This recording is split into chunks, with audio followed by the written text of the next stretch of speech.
donc nous sommes bien le 15 mai 2022. Pas du tout, voilà, 15 avril 2022. Architecture et innovation. Par contre, le titre, pour le coup, a priori, est le bon. L'API Management, une complexe simplicité, by Thomas Jardinet, que j'introduirai juste un petit peu plus tard et que nous voyons à l'écran. Pour ceux qui voient les différentes vues des uns et des autres. Petit tour de table, enfin au niveau de l'agenda, petit tour de table, intro actualité rapidement, et puis donc le gros du sujet avec notre guest, donc Thomas, on reviendra là-dessus. Et je pense que nous aurons la possibilité de faire peut-être 10 minutes ou 15 minutes de consolidation de ce que ça nous aura appris. Je pense qu'il va y avoir des échanges nourris. En tout cas, c'est ce qu'on ambitionne avec Thomas, pour le coup, avec qui on a préparé le sujet en amont. Voilà. Donc, je vous propose un petit tour de table. Donc, très rapidement, rebranchez les micros et puis faites apparaître votre petite frimousse, j'ai envie de dire, pour que ça soit très rapide. Globalement, la question, c'est qui je suis, je bosse pour qui, et c'est globalement mon rôle. Et puis, je vous introduis la notion du mot du jour. Autrement, c'est un peu fade. Et donc, le mot du jour, pour le coup, c'est si je vous dis architecture, vous me répondez, et puis je vous laisse me répondre. Ceux qui veulent amener un petit topo de précision sur je suis là en particulier parce que, eh ben, n'hésitez pas, ça permet toujours d'orienter un peu plus le débat derrière. Et puis voilà, donc on va donner le bâton de parole comme on fait d'habitude, avec dans un tiens, Pierre est déjà ouvert. Alors vas-y. Tu m'as mentionné, il y a eu un petit Ouais. Donc Pierre-Antoine, moi je suis le délégué général de l'association et je suis là parce que c'est mon métier du coup. Voilà.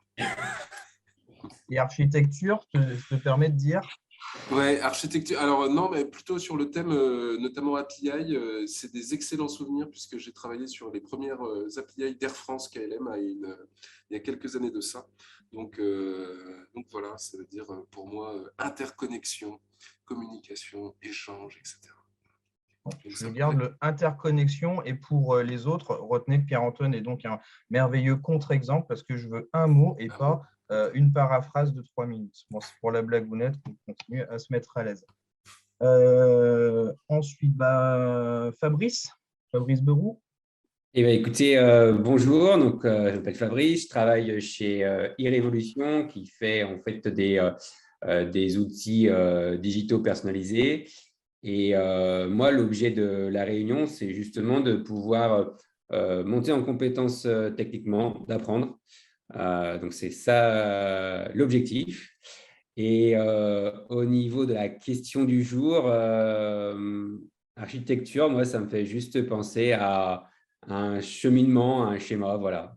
Enfin, j'en ai dit deux du coup. Cheminement, schéma, allez, j'autorise. Merci Fabrice. Dans l'ordre, derrière, j'ai Julien. La Guillaume. Bonjour à tous, je suis Julien Laguillaume, groupe SEB, donc je suis architecte solution, data et analytics, au niveau de l'IT du groupe SEB dans le domaine data. Et si j'ai un mot sur l'architecture, ce sera data, c'était très facile. Ok. Ensuite, Nicolas Pernou. Oui, bonjour. Vous m'entendez? Oui. Et on voit le profil avec un très bel écran. Ah oui, alors c'est pas la bonne. Bon, alors c'est pas grave, c'est pas la bonne caméra, mais ça ne changerait pas si j'ai besoin d'intervenir. Donc Nicolas Pernou, métropole de Lyon. Alors l'entreprise Métropole de Lyon, vous connaissez probablement, c'est le Grand Lyon. Enfin, c'est la grosse collectivité qui régit en tant que PCI, qui régit le territoire sur lequel on est, qui remplace le département sur ce territoire. Moi, je suis architecte technique solution. Nous, on a un peu tout dans la même boîte. Donc, en gros, architecte à la métropole, et particulièrement donc sur les questions d'intermédiation applicative, de développement et de DevOps. Donc, j'ai contribué énormément à la mise en place de l'API management, du déploiement des API chez nous. Et donc, c'est pour ça que je suis intéressé pour voir ce qui se fait ailleurs aussi aujourd'hui, parce que nous, on commence à avoir pas mal de retours d'expérience, de culture de ça dans notre organisation. Et le mot du jour pour moi, ça serait propre, parce que j'aime bien les architectures propres, dans le sens des clean architectures telles qu'on on les conçoit en développement logiciel. Voilà. Ok, cool, merci Nicolas. Ensuite, j'ai qui? J'ai Stéphane Barré. Bonjour, je vais mettre la caméra. Je sais pas si... Ouais, c'est bon, vous voyez. Déjà, deux mots, je suis ravi de revenir à la DIRA, parce que je fais peut-être partie de ceux qui, depuis la Covid, s'étaient un peu éloignés de la DIRA. Et puis aujourd'hui, c'est le titre de la réunion qui m'a beaucoup séduit, parce que c'est exactement l'image que je me fais de l'API management, une complexe simplicité. De notre côté, alors moi-même, je suis responsable d'un pôle transverse architecture et solutions techniques chez Geodis, la branche road transport qui est à Méry en Savoie. Et puis, ça fait longtemps qu'on parle d'API management chez nous. On fait depuis longtemps, on développe des API et on a enfin une solution au niveau du groupe qui s'est dessinée après un échec sur une solution WSO2. Et on part sur une solution cloud chez Azure. Donc, on doit l'implémenter et ça tombe pile poil, quoi, cette réunion. Architecture, moi, je résumerai application avant tout. Voilà. Ok, merci Stéphane. Bertrand Hugues. Bonjour à tous, Bertrand Hugues. Donc, je suis responsable de l'architecture d'entreprise au sein du groupe SEB. Je suis là particulièrement aujourd'hui parce qu'on a une vraie problématique de généralisation de l'API management. On en a déjà une petite couche, mais qui ne couvre que certaines API. S'il y a un mot que je voudrais associer avec l'architecture, c'est le mot de chantier, parce que le SI est systématiquement toujours en chantier.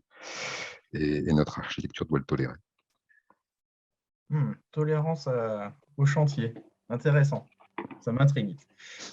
Merci Bertrand pour le coup. Nicolas, Pernou. Je précise au cas où il y en a deux. C'est déjà fait, moi, du coup. Hein. Nicolas, c'est déjà fait. Ah ouais, et ouais, mais ça, mais oui, effectivement, mais j'ai un changement de bulle. Derrière, j'ai Franck Subert. Oui, bonjour à tous. Donc Franck Subert, je dirige une partie des opérations de la société de conseil Astrakhan. Le mot du jour, donc l'architecture évoque pour moi un cadre qui accompagne les transformations pour éviter de se planter.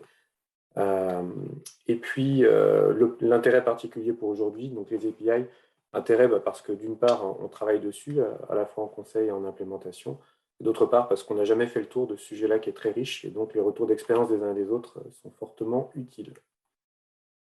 Ok, merci Franck. Sylvain Vivier. Bonjour à tous. Alors, je ne vous mets pas la caméra parce que je suis malade, donc je ne voudrais pas que vous ayez peur. Donc, je suis chef de projet applicatif pour le groupe Cuisine Aviva Elton. Voilà. Et le mot du jour, ce serait la rationalisation, entre parenthèses, des flux. Voilà. Ok, cool, merci. Alors, ça n'arrête pas de bouger sur mon trombinoscope là. Bonjour Abir. Bonjour Olivier, bonjour tout le monde. Abir Ezgi Turki, je suis manager chez Pramana, architecte d'entreprise et consultant en data management. Et le mot du jour pour moi concernant l'architecture, c'est ça permet de donner une vision. Voilà. Ok. Restons chez Pramana. Denis. Oui, bonjour, Denis Edispagne, donc consultant en architecture technique chez Pramana, donc l'alter ego technique d'Abir Ezgi Turki. Le mot du jour, je dirais TOGAF, par l'architecture. Et l'intérêt de ma présence aujourd'hui, c'est que en lien avec le TOGAF, on parle de l'API management, c'est la strate vraiment entre la partie métier et la partie technique. Et étant principalement issu de la partie technique, cette notion d'architecture de solutions et d'interaction applicative m'intéresse beaucoup et on en parle vraiment beaucoup. Voilà, aujourd'hui, il y a pas mal de personnes qui ont ces problématiques-là et qui se posent des questions sur l'API management. Et je viens ici pour m'instruire et prendre un peu de savoir sur ces notions-là. Ok. J'ai Olivier Quinardel, je crois. Oui, bonjour à tous. Donc, moi, je fais partie de Ponzani, on charge de l'infrastructure et j'essaie d'amener des notions d'architecture. Le mot du jour, c'est qu'en fait, on est en pleine période de carve-out scission des systèmes d'information, là où on était rattaché jusqu'au 1er janvier au groupe Ebro et au système d'information Ebro. On est en train de créer un SI totalement autonome. Et donc, d'où l'intérêt de voir aussi toute cette partie API sur laquelle il y a sûrement des choses à faire. Ok. Ensuite, j'aurais qui? Hop, Eric Journeau. Oui, bonjour à tous, Eric Journeau. Donc, je suis partie de la société Axus Conseil. On est une petite équipe de consultants en architecture d'entreprise. Le mot du jour pour l'architecture, c'est transformation avec un S, parce qu'il y en a toujours, en perpétuel mouvement. Et concernant l'intérêt particulier pour l'API management, j'espère avoir quelques nouveaux retours d'expérience, en particulier parce que j'ai pas mal de clients qui se posent des questions sur l'intérêt de mettre en place des API. Ok, voilà. Merci Eric. Je vais donner la parole à Jean-Marie. Jean-Marie Jamet.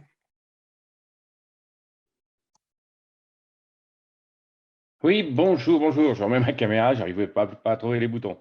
Bonjour, donc Jean-Marie Jamet, je travaille chez Biomérieux en tant qu'architecte d'entreprise.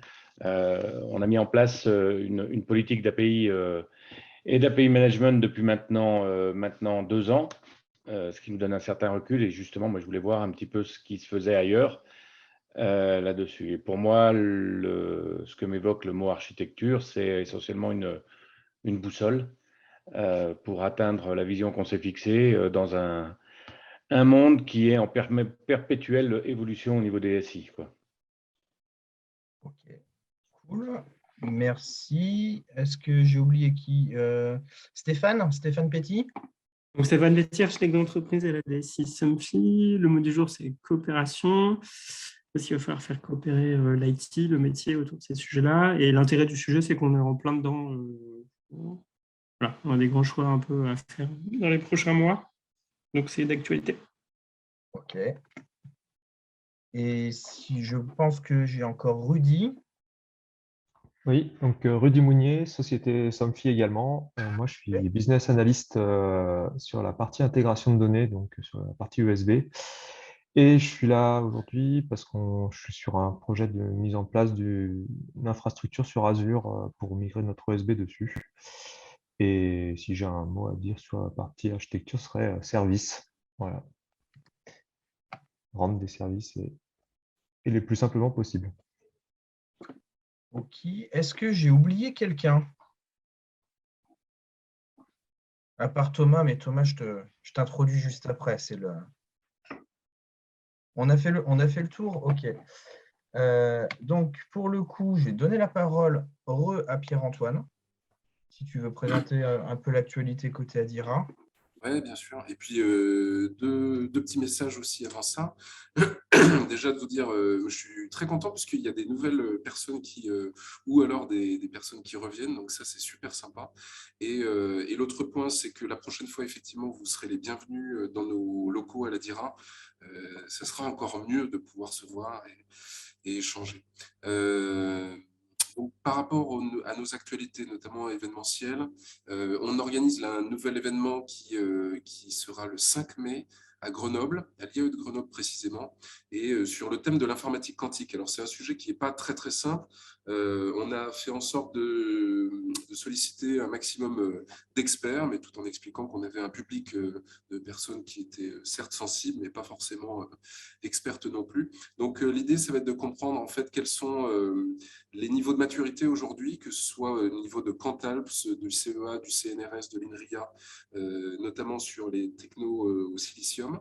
Donc, ils vont nous présenter un petit peu comment marche un ordinateur quantique et avec notamment cette techno. Quel est le niveau de maturité, quelles sont les perspectives en termes d'usage, etc.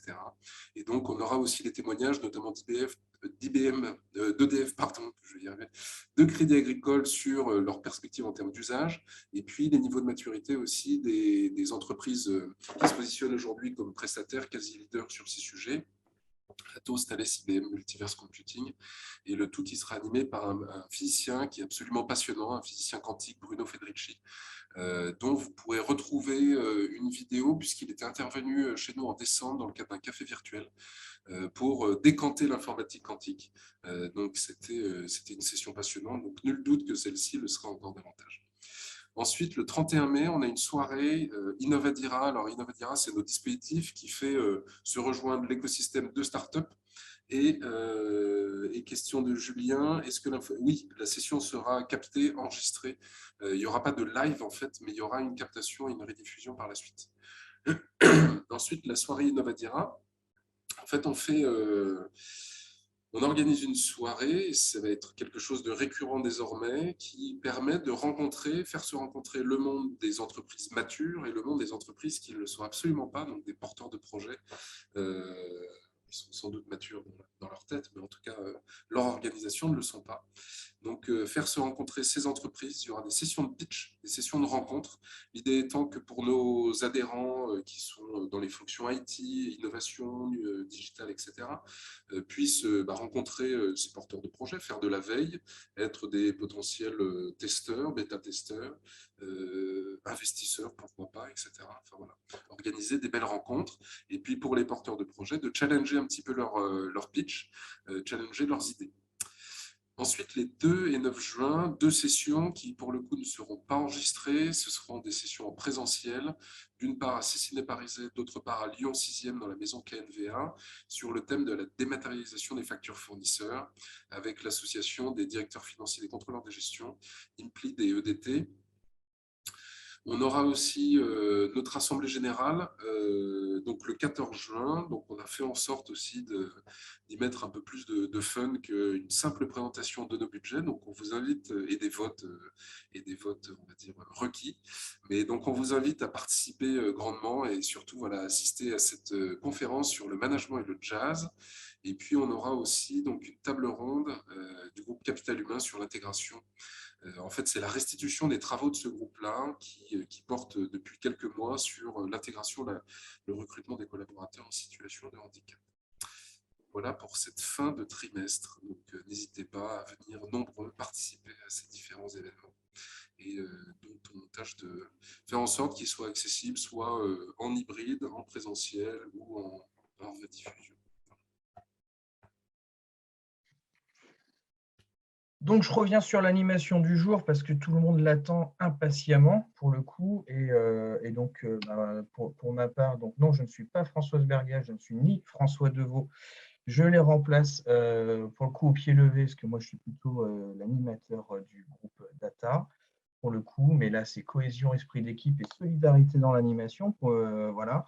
Françoise vous présente ses plates excuses, mais elle n'a pas pu être présente pour des raisons personnelles ce matin. Et donc, moi, mon rôle aujourd'hui, c'est donc d'introduire le topo et de vous présenter Thomas Jardinet qui va nous faire un merveilleux show, je pense. Il est dans les starting blocks pour le coup. Non, plus sérieusement, on a déjà abordé le sujet de manière assez macro sur l'API management. Tout le monde se dit que c'est un sujet à approfondir. Donc, on avait choisi l'opportunité de l'approfondir en contactant Thomas pour le coup. Qu'est-ce qu'on s'en dit? Donc, le titre, une complexe simplicité. on a travaillé un petit peu le pitch aussi. Moi, j'ai retenu cette notion, donc cherchons à partager nos expériences, donc au travers du retour d'expérience de Thomas, cherchons à réagir et à rebondir pour que chacun puisse construire son propre chemin vers cet enjeu d'API ou ce sujet, cette technicité. Mettez le mot que vous voulez derrière, en tout cas, je pense qu'il y a une relation collective individuelle par rapport à ça. Et donc, moi, mon job, là, tout de suite, c'est d'avoir l'honneur de vous présenter Thomas Jardinet. Il est là. Alors, la photo lui met peut-être plus en valeur que le Zoom, je ne sais pas, à voir. Donc, Thomas voilà, est architecte SI chez Manpower depuis 1 an, après une bonne douzaine d'années, ouais, 14 ans. Enfin bref, toi aussi, tu as un peu dépassé les 29 ans, quoi. Voilà, ça commence à se percevoir aussi. Et donc, on peut t'introduire comme globalement quelqu'un qui a de la bouteille sur ces sujets d'API. Parlons d'un expert, si on veut ou pas, peu importe, ce n'est pas tant le sujet. En tout cas, tu es suffisamment expertise pour avoir pu publier des choses.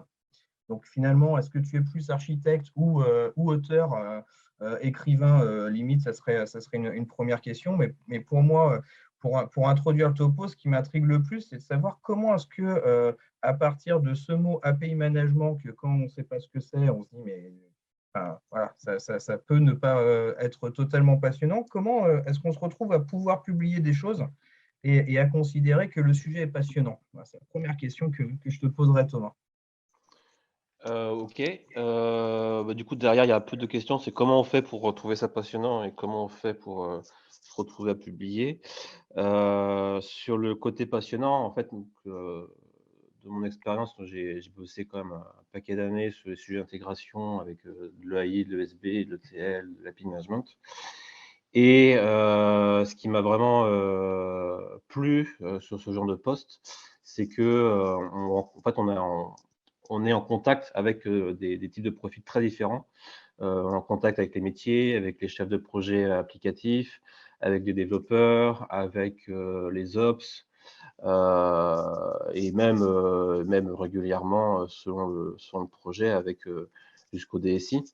Donc, on a l'occasion de rencontrer des profils très différents. Et en fait, le vrai sujet autour de l'intégration de manière générale, que ce soit de l'API ou autre, c'est vraiment de coordonner toutes ces compétences, tous ces profils différents pour aboutir au final à échanger des données d'un client A à un client B.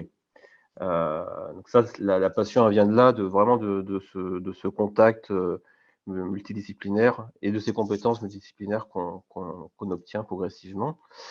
Et après, comment on arrive à publier? Alors, je vais d'abord digresser là-dessus en faisant un coucou aux employés de Pramana et d'Astrakhan. Ce que je suis, en fait, Pramana et Astrakhan sont issus, entre autres, ont été créés par des anciens de CGI, enfin le CGI, Logica, Unilog. Je suis aussi un ancien Logica CGI ancien. Et du coup, je connais assez bien Bertrand de Boisset de Pramana et pour François Rivard d'Astrakhan, j'ai travaillé chez Astrakhan, donc je suis voilà, le monde est petit. Et donc chez Astrakhan, en fait, il y avait à un moment une forte politique éditoriale qui m'a donné l'occasion d'écrire un certain nombre d'articles sur les sujets d'intégration. Et de fil en aiguille, j'ai proposé de traduire mes articles et les poster sur le site dezones.com, qui est un site sur lequel il y a plein d'articles orientés développeurs et sur lesquels voilà, chacun peut proposer ses articles bénévolement. Et de fil en aiguille, en fait, je suis devenu pigiste, c'est-à-dire payé par des zones, et ils m'ont proposé d'écrire des livres blancs, donc les deux, entre autres les deux livres blancs à gauche et à droite, plus d'autres participations plus modestes à d'autres livres blancs, entre autres ceux microservices. Voilà, pour répondre à la question. Ok. Moi, j'ai fini mon taf d'introduction, je pense. Je vais te laisser la parole. Je voudrais que tu puisses prendre la main pour pouvoir partager ton support pour le coup. Ouais. Ça fonctionne. Ok. Je partage. Ah, partage désactivé. L'autre, tu as désactivé le partage d'écran par le participant. Plusieurs, si je fais ça, c'est mieux. Attends. Hop. Oui, ça marche. Alors, hop. Du coup, vous voyez mon écran là ou... Oui. Ouais, pour moi, oui. Ok. Alors juste du coup, parce qu'il y a plein de choses, j'ai plein de slides et des slides qui entre autres cliquent sur des références. Juste pour essayer d'adapter un peu le discours, moi ce que j'ai noté des notes, ce qui serait intéressant de partager avec vous en particulier, c'est bon déjà peut-être définition. Parce qu'il y en a qui sont peut-être moins sachants sur l'API. J'ai noté le choix. J'ai noté des sujets techniques. Alors, les sujets techniques, c'était pas forcément prévu d'ultra zoomer dessus, mais on peut zoomer. Il ne faut pas hésiter, à me dire, on retapera sur les références. Et puis Rex, ça là-dessus, à la limite, je vous laisse me poser des questions si vous souhaitez un Rex sur quelque chose que je peux dire. Voilà. Du coup, je vais commencer juste par le sommaire pour qu'on puisse comprendre aussi le fil. Donc, d'abord, une définition pour poser les principes, voilà. Ensuite, un zoom sur l'API management. À quoi ça sert exactement. Après, on a un outil, donc du coup, il faut qu'il y ait des gens qui travaillent autour, et donc il y a tout un sujet de gouvernance qui est prégnant, à mes yeux, sur l'API management. L'architecture technique, un zoom sur la sécurité, mais surtout ce modèle de déploiement, qui est un sujet qui, je trouve, qui est souvent mis un peu de côté. Et puis après, une liste très non exhaustive d'une to-do list de ce qu'il faut faire pour lancer un projet API, qu'on pourra éventuellement compléter en séance, si vous le souhaitez. Donc du coup, première slide introductive, rien n'est compliqué, le tout est complexe. Ce que ça veut dire derrière, qu'est-ce que je veux dire derrière, c'est qu'en fait, derrière un projet d'API management, en fait, il y a plein de tout petits sujets, de toutes petites décisions à prendre, de design, d'architecture technique, de gouvernance, de sécurité, où en fait, rien n'est compliqué. Par contre, cette multitude de sujets et du coup, cette multitude de questions à se poser, plus la multitude d'acteurs qui peuvent se retrouver concernés, fait que cette multitude rend le sujet complexe. Donc, c'est pour ça que, d'où le titre, la complexe simplicité. Peut-être que pour le coup, comme tout le monde converge sur les enjeux d'architecture aujourd'hui, moi j'ai envie de rebondir sur le fait que finalement, peut-être que le rôle de l'architecte, c'est de rendre le complexe facile. Oui. De faire en sorte que le compliqué devienne complexe et de rendre le complexe accessible. C'est ça. L'occasion de vous solliciter les uns les autres, n'hésitez pas à réagir au fur et à mesure du discours de Thomas, j'ai oublié de le préciser au début. Oui, carrément, n'hésitez pas à me couper, pas de problème, et à m'interroger. Alors du coup, une définition simple, expliquée à ma mère. Commencer déjà par ce niveau-là. Donc, une API, donc pour application de programming interface, est un ensemble cohérent d'interfaces d'appel à des ressources. Alors, ressources, qu'est-ce que c'est? C'est typiquement un objet métier, donc customers, orders. Interface, il y a une entrée, il y a une sortie, tout bêtement. Et ensemble cohérent, ça veut dire quoi? Ça veut dire que selon le découpage décidé dans une entreprise, on peut se dire qu'on va avoir une API RH pour tous les services RH, une API finance, une API opérationnelle, selon le découpage qu'on aura décidé, mais un ensemble cohérent où en fait on va retrouver tous ces petits et où s'il y a des développeurs qui sont attribués au RH, des développeurs qui sont attribués à la finance, etc., et ben ils ont leur ensemble d'appels à des ressources regroupées. Voilà, donc ça c'est la définition expliquée quand on doit l'expliquer en mode pitch elevator. Plus détaillé et plus philosophique, on va dire, c'est une mise en œuvre de l'architecture orientée service qui embrasse les normes du web. Alors, architecture orientée service, derrière, j'entends SOA, qui est un sujet qui avait décollé au début années 2000, où on a considéré que pour ajouter de la transversalité, il fallait décloisonner chaque application et chaque application devait avoir ses services. Ce qui s'est passé, et alors pourquoi alors la SOA, donc derrière, ça s'est beaucoup matérialisé par les web services dits SOAP. Derrière, c'est des contrats. Derrière, on définit bien de manière stricte les contrats d'interface. Et en fait, c'est passé un peu de mode pour tout un tas de raisons. C'est passé de mode, entre autres, pour des questions de performance, parce que c'était assez verbeux et que pour un téléphone mobile qui est peut-être connecté en Edge, il faut mieux utiliser autre chose que du XML, qui est verbeux, mais plutôt de JSON. Parce que ce côté aussi contrat qui lie deux équipes, en fait, fait que s'il y en a il y a une équipe qui avance plus vite que l'autre et qui dit tiens, moi on avait dit hier qu'on va rajouter le champ Toto dans le service. Il y en a une qui le rajoute, mais l'autre, si elle n'a pas fait le boulot, en fait, ça ne marche pas. Et donc, ça permet de découpler le fait de faire de l'API REST JSON par rapport au SOAP XML, permet de découpler les équipes et de les laisser travailler un peu chacun à leur rythme. Et donc, voilà. Et donc, derrière, la philosophie des API REST, préciser, c'est rien d'autre que reprendre les specs du HTTP, donc les RFC, où sont définis des verbes get, put, post, delete, patch, qui permet en fait derrière, et je passe à celle d'après, de faire du CRUD.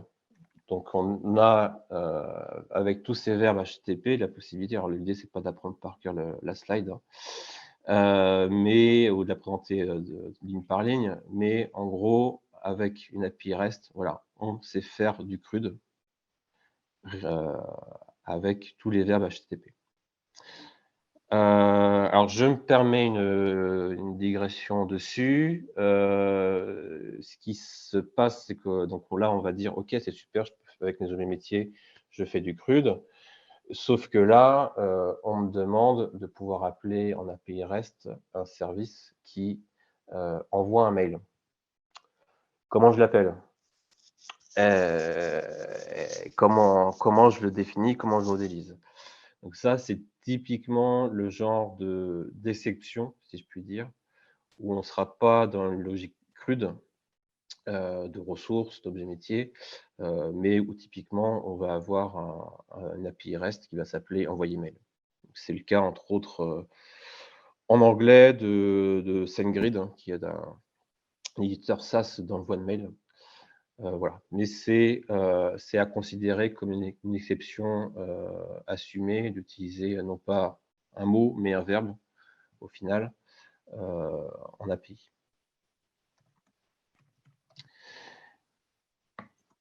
Je continue sur les définitions. Donc, qu'est-ce que c'est que l'API Management? Qu'est-ce que c'est que l'API Gateway? Donc, on a vu ce que c'était qu'une API, donc c'est un ensemble cohérent d'interfaces à des ressources. L'API Management, après, derrière, permet de gérer ces API au global. On va zoomer dessus, mais ça permet de publier, ça permet de définir la sécurité, etc., etc.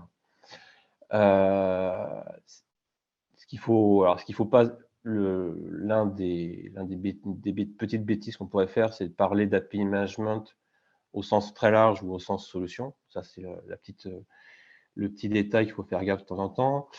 Et après, l'autre petite subtilité, c'est l'API Gateway. Donc, l'API Gateway, c'est la brique logicielle qui, derrière, sur laquelle derrière on déploie l'interface d'API entre l'appelant et l'appelé, qui permet entre autres de séparer, de découper les réseaux, d'avoir une limite sur le réseau. C'est important d'avoir cette notion-là parce que derrière, alors sur l'API Gateway, il y aura toute une logique, une problématique de déploiement dont on va parler après. Et il y a également le fait que certaines solutions d'API management en fait, intègrent l'API Gateway dans la solution d'API management. Donc ça, il faut avoir en tête les capacités de déploiement, en gros surtout les capacités de déploiement de l'API Gateway.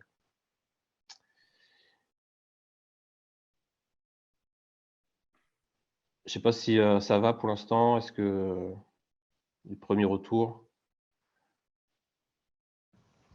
Je ne suis pas sûr d'avoir bien compris la différence entre API Gateway et API Management. Ouais, pas de ça.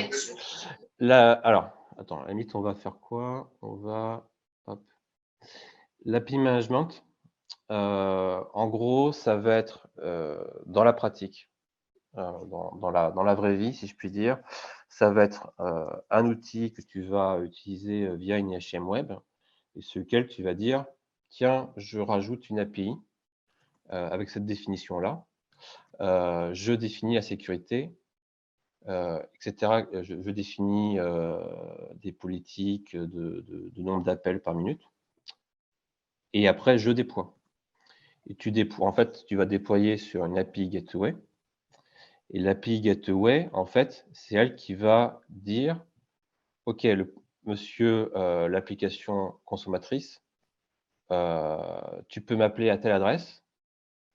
Tu m'appelles à telle adresse. Je vais, si tu m'appelles plus de 100 fois par minute, alors que qui a été défini dans l'API Management, plus de 100 appels par minute, ben, je vais te dégager.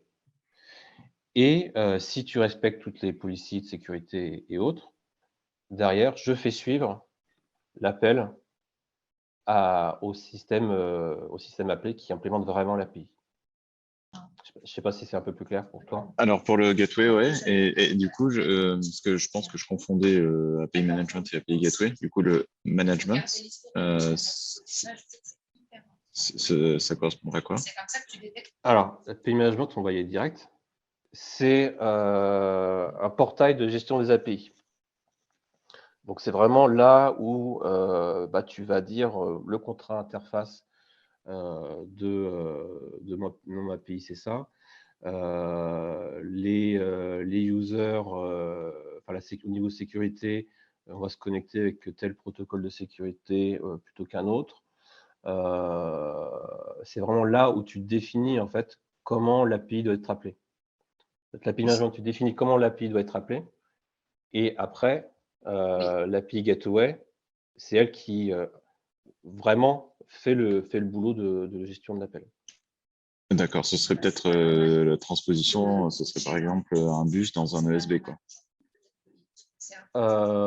Ouais, c'est-à-dire que l'ESB, c'est la grosse artillerie, tout l'élément, et le bus, en fait, c'est le truc central qui va vraiment faire transiter le message, quoi. C'est un peu ça. Ouais, ok. Je vois. Ouais. Et si tu dis qu'une gateway, c'est une des composantes de l'API, c'est comme ça que je le comprends. De l'API Management. Quoi d'autre? Non, API Management, tu as dit c'est l'approche portefeuille. Ouais, après, l'API Management en mode définition large. Après, comme autre brique, globalement, pour moi, en tout cas, à minima, c'est tout. Modulo un IDP comme Keycloak ou autre pour gérer la sécurité. Donc, toute la brique sécurité, qui permet de dire l'application A, je la connais, donc elle a le droit d'appeler, ou c'est pas la personne ne se connecte pas sur l'API en tant qu'application, mais en tant que personne. Donc cette personne-là, elle est bien dans l'AD, elle a les droits d'appel, donc elle peut appeler. Moi, j'ai pas forcément vu autre chose que ça en termes d'architecture technique. Alors, on peut peut-être juste rajouter la notion aussi de statistiques et autres. Il y a souvent, nous on a WSO2 par exemple qu'on utilise effectivement avec les 3 briques qui ont été citées. Il y a également la création de rapports aussi qui est souvent associée dans un composant distinct du manager d'un point de vue technique. Ouais. Oui, effectivement, ça peut, oui, tu as tout à fait raison, ça peut être mis ailleurs. Ce qui peut être mis ailleurs également, parce qu'en fait, la réalité, c'est qu'il y a peu d'API managers qui le font, c'est la gestion de la monétisation, la consommation d'API. Parce qu'on peut dire que l'API, en fait, on la vend littéralement à un partenaire qui après nous appelle. Ça va être l'exemple, entre autres, de la météo. Il y a des services météo, des API de météo qui sont payantes. Donc à chaque fois qu'on appelle, soit à chaque fois qu'on appelle, on paye, soit on peut appeler parce qu'on a payé. Voilà.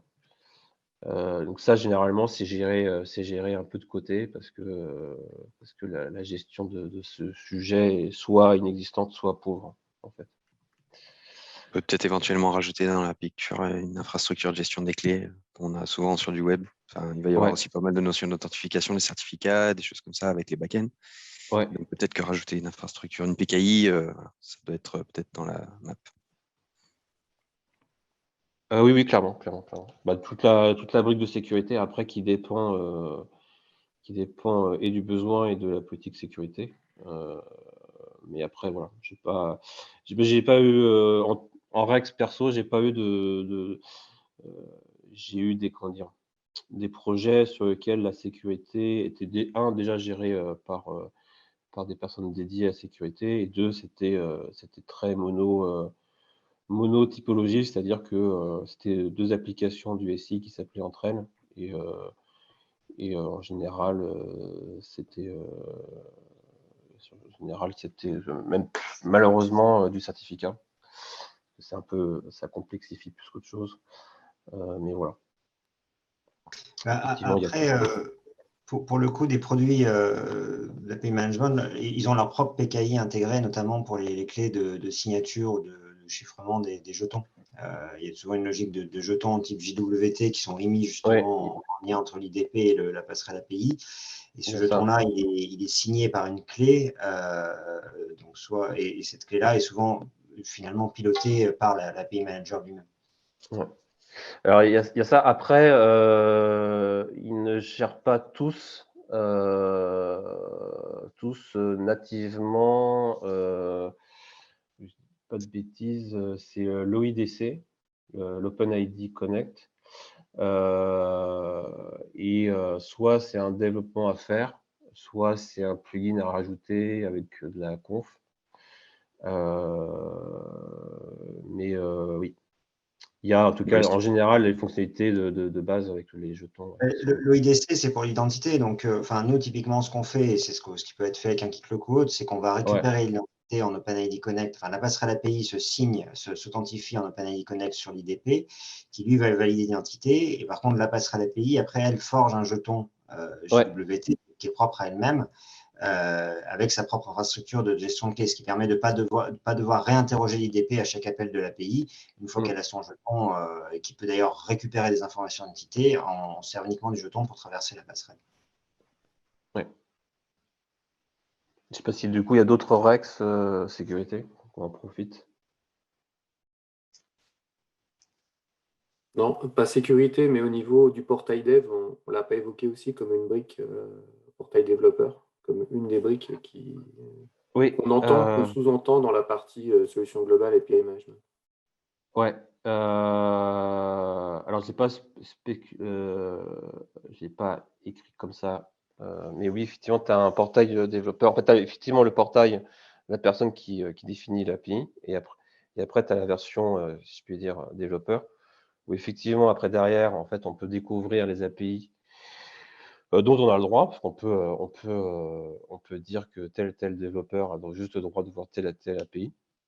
Donc, on voit après les API, on peut voir la doc, on peut voir le Swagger, donc, qui est en gros la définition de l'API qui définit l'API. Et puis, on a très souvent des possibilités en fait, de tester en mode plus ou moins bouchonné, alors soit développer soi-même, soit même plutôt à spécifier au moment de la spécification de l'API dans l'API Manager. Qui du coup permet en fait derrière au développeur, il se connecte, il voit l'API, il met Toto en entrée et il voit le résultat que ça pourrait donner.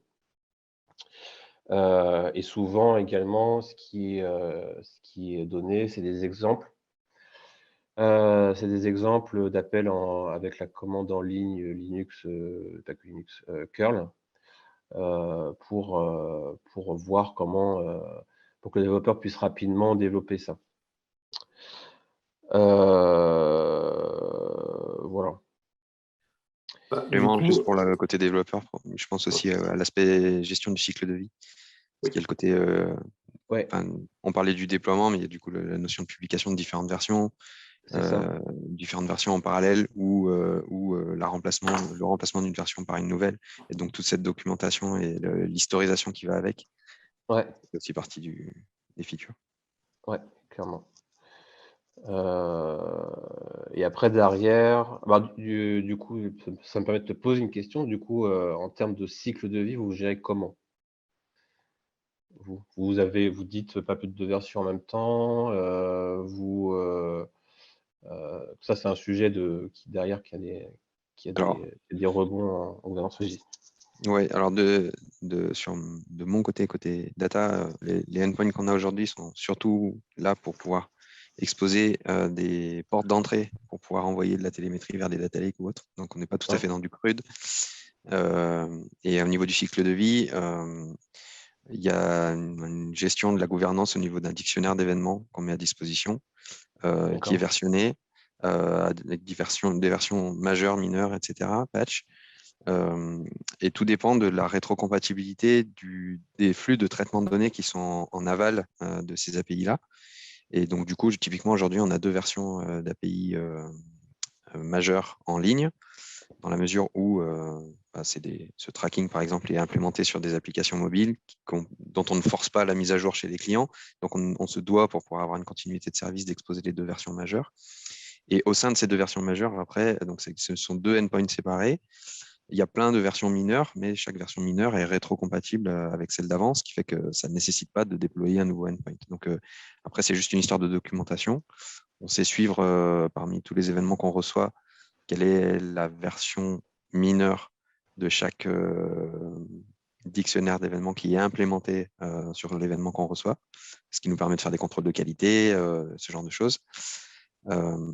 Et du coup, voilà, on s'assure pendant les cycles de développement qu'une évolution du tracking va nécessiter la modification d'un des événements du dictionnaire et donc une nouvelle release, et qu'on assure bien la rétrocompatibilité, donc ça va être une mineure, ou au contraire, on ne l'assure pas, et à ce moment-là, il faudra déployer un nouveau endpoint. Ok.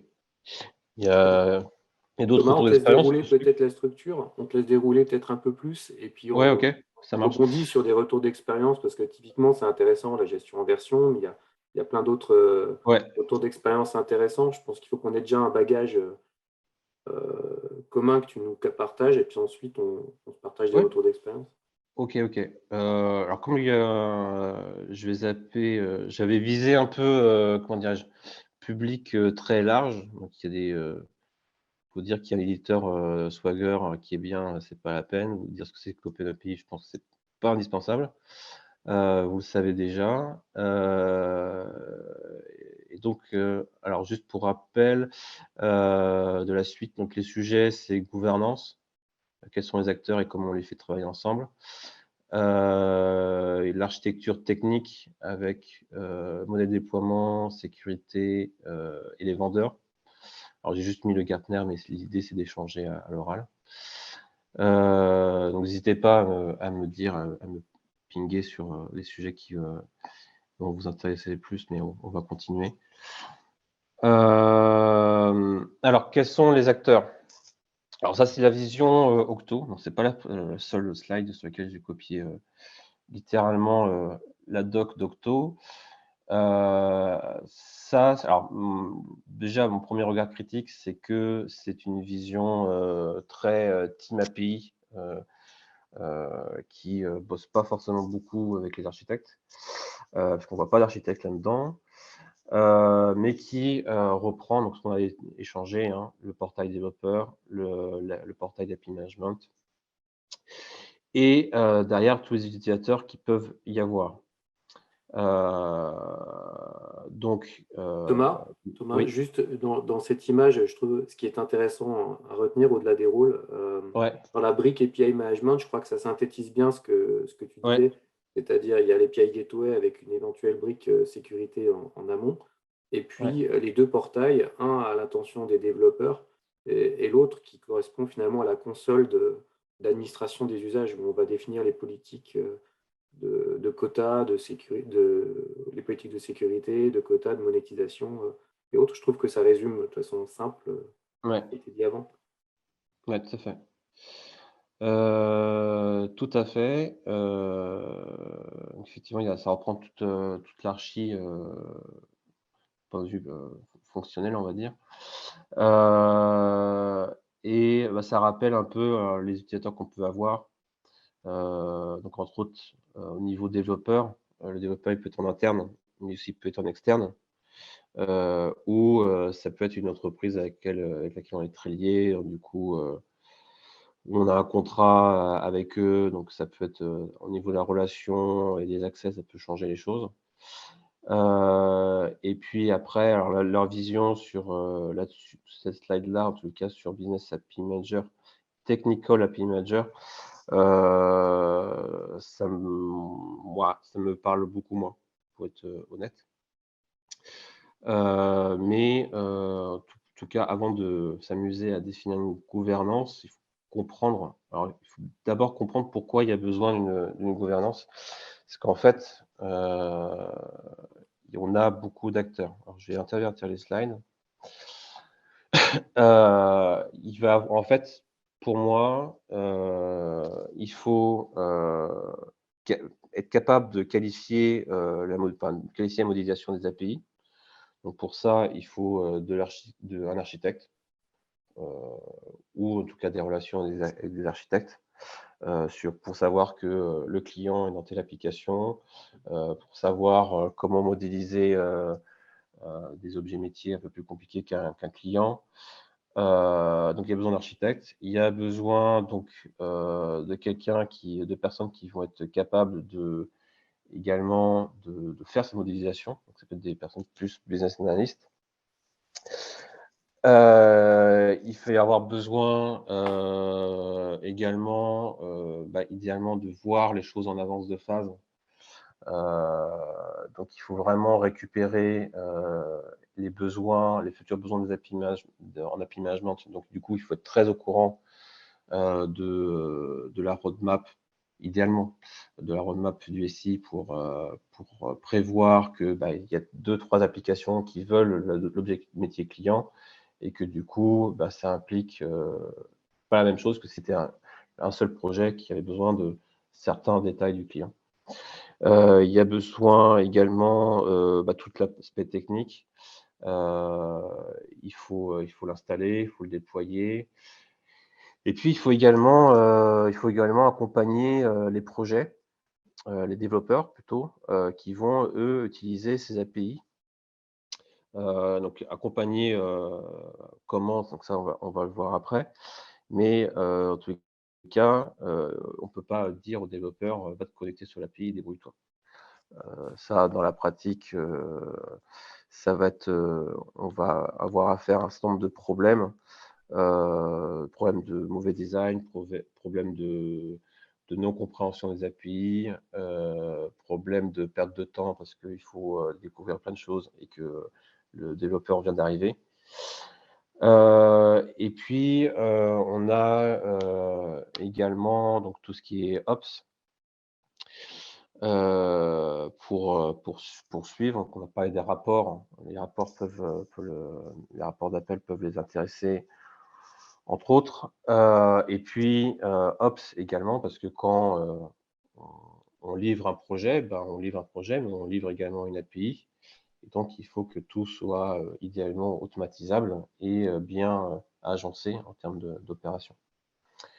Donc, on peut avoir, voilà, c'est tout à fait non exhaustif, hein. Mais on peut aussi rajouter les métiers des applications concernées, on peut rajouter toutes les personnes concernées de près ou de loin. Et donc, ça fait qu'il y a pas mal d'acteurs. Est-ce que tu peux te mettre en plein écran, s'il te plaît? Ah, je ne suis pas en plein écran? Non.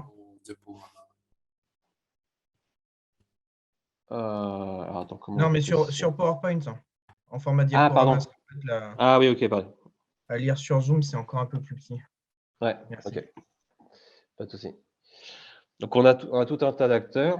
Et donc, bah, il faut faire en sorte que tous ces gens-là travaillent ensemble de manière intelligente. Et plus on a d'acteurs, et plus ça devient compliqué. Et donc, c'est là qu'il faut réfléchir à des modèles de gouvernance. Alors, moi j'ai pu rencontrer deux modèles de gouvernance. Il y en a un que j'appelle, il n'y a que moi qui appelle ça comme ça, hein, la gouvernance type open source, à contrario d'une gouvernance type centre d'excellence. Donc la gouvernance dite open source, en gros, pour ceux qui savent un peu comment est organisé le développement du noyau Linux, c'est un peu la même idée. C'est-à-dire que l'équipe noyau, son boulot, c'est pas de faire de l'API. Son boulot, c'est de s'assurer que tout le monde arrive à faire de l'API bien comme il faut, arrive à travailler tous ensemble, mais ce n'est pas forcément à eux de modéliser l'API. Donc ça, c'est un modèle de gouvernance qui n'empêche pas le contrôle, parce que derrière, si l'équipe de dev ne respecte pas les best practices de design, eh ben, l'API sera refusée. Les business analysts également devront bien modéliser. Le business, lui, bah, c'est bien de lui dire de faire d'API, mais c'est bien de lui dire ce qu'il pourrait faire, comment il pourrait le faire, qu'est-ce qu'il y a déjà sur étagère. Et donc, on est dans une gouvernance et de contrôle et de définition du cadre et de formation et de communication. Donc ça, je l'ai pu le voir entre autres au Crédit Agricole, où c'était vraiment les développeurs qui faisaient leur API. Modulo, là où ça divergeait un tout petit peu, c'était que la modélisation de l'API, donc j'ai effectivement un objet métier client qui contient tel champ, et puis en termes de granularité, j'ai décidé que c'était un sous-objet de je ne sais quoi. Ça, c'était géré par la team API.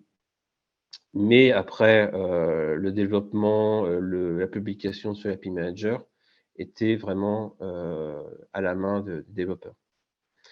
Derrière, aussi, dans les différentes tâches que peut avoir la team API, c'est tout ce qui est facilitateur. Donc, typiquement, je dis n'importe quoi, on a des développeurs qui développent avec le framework Spring, d'autres qui développent, je ne sais pas moi, sur un autre framework.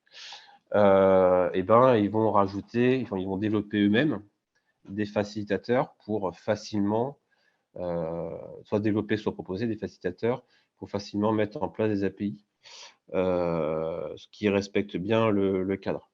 C'est le cas, alors pour le coup, c'est le cas entre autres de Manpower, mon employeur actuel, qui a sa propre librairie interne pour ça. Et puis, c'est tout l'outillage en fait qu'ils doivent regarder que tout l'outillage marche, comment il doit marcher et comment le communiquer après aux personnes concernées. Et donc cette organisation, elle est à contrario de ce qui serait appelé un centre d'excellence, où au contraire, en fait, la team API en fait fait tout, quasiment tout de A à Z. Alors, évidemment, le fait d'appeler l'API dans le code de l'application Tartampion, ça, ils ne vont pas le faire.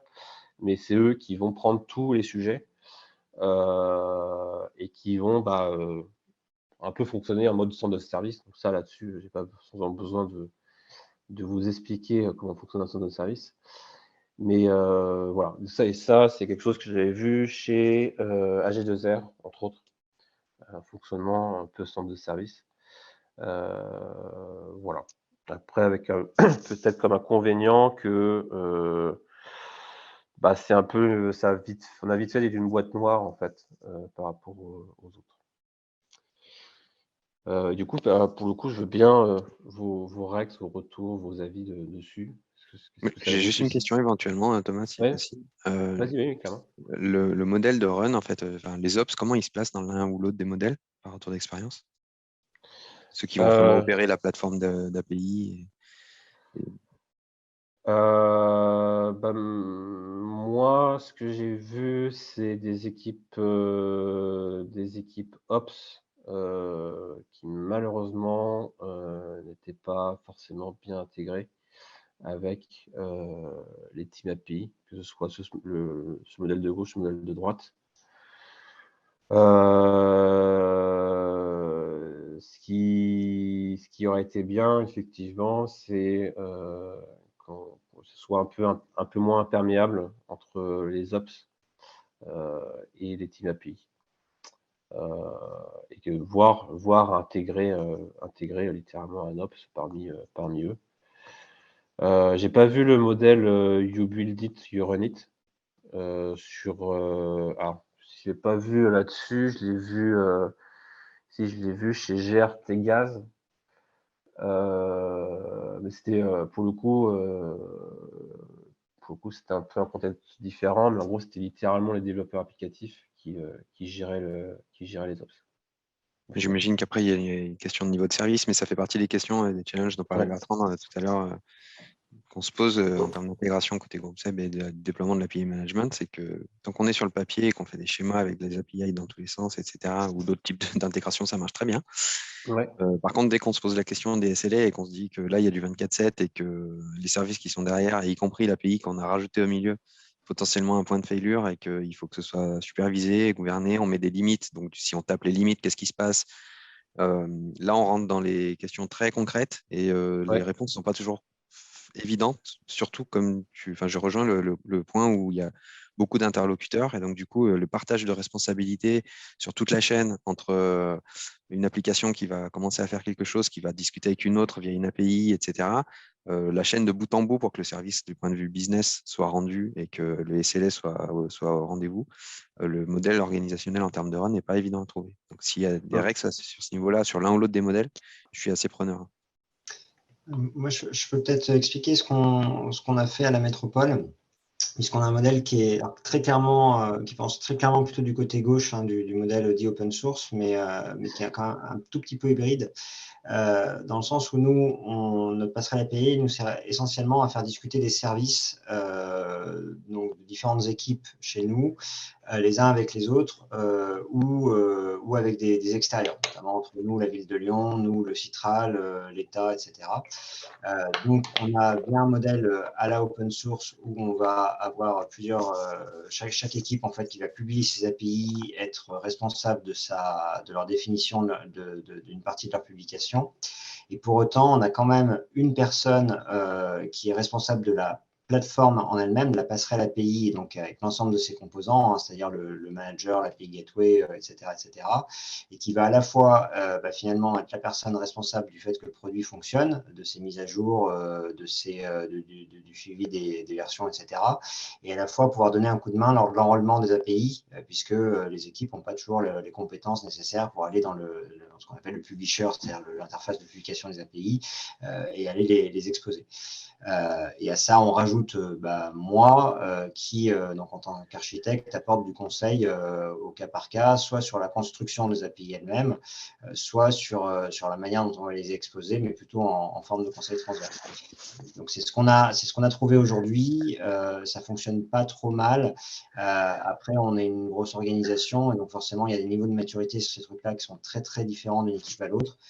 Puisqu'on a des équipes qui sont clairement en mode DevOps, sur you build it, you run it, et il n'y a aucun problème. Il y a des équipes qui sont plutôt dans une approche, on va dire, un peu plus ancienne, sur lequel c'est plus difficile de les amener à être responsables d'un certain nombre de choses, notamment responsables de leurs API et du suivi dans le temps.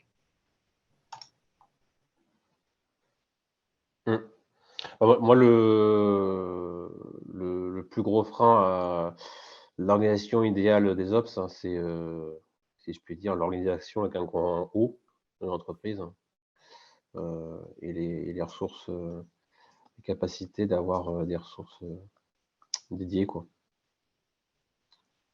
Moi, j'ai très peu d'expérience sur le sujet, mais j'amène un questionnement, une réflexion. En fait, pour le coup, Julien, par rapport à comment tu as exprimé la problématique, ce que je me dis, c'est que je génère un service, une API ou une autre. De toute façon, je suis focusé sur une approche de solution, mais cette solution, elle doit vivre finalement. Donc, penser l'API au sein de son cycle de vie et comment est-ce que je la mets réellement sous gouvernance.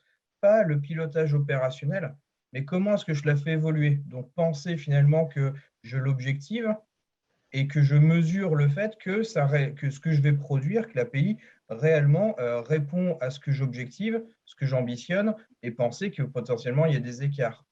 Donc en fait, introduire ça dès que je construis ou je conçois mon API finalement. Je ne sais pas si je suis clair. Oui, tu es clair, oui.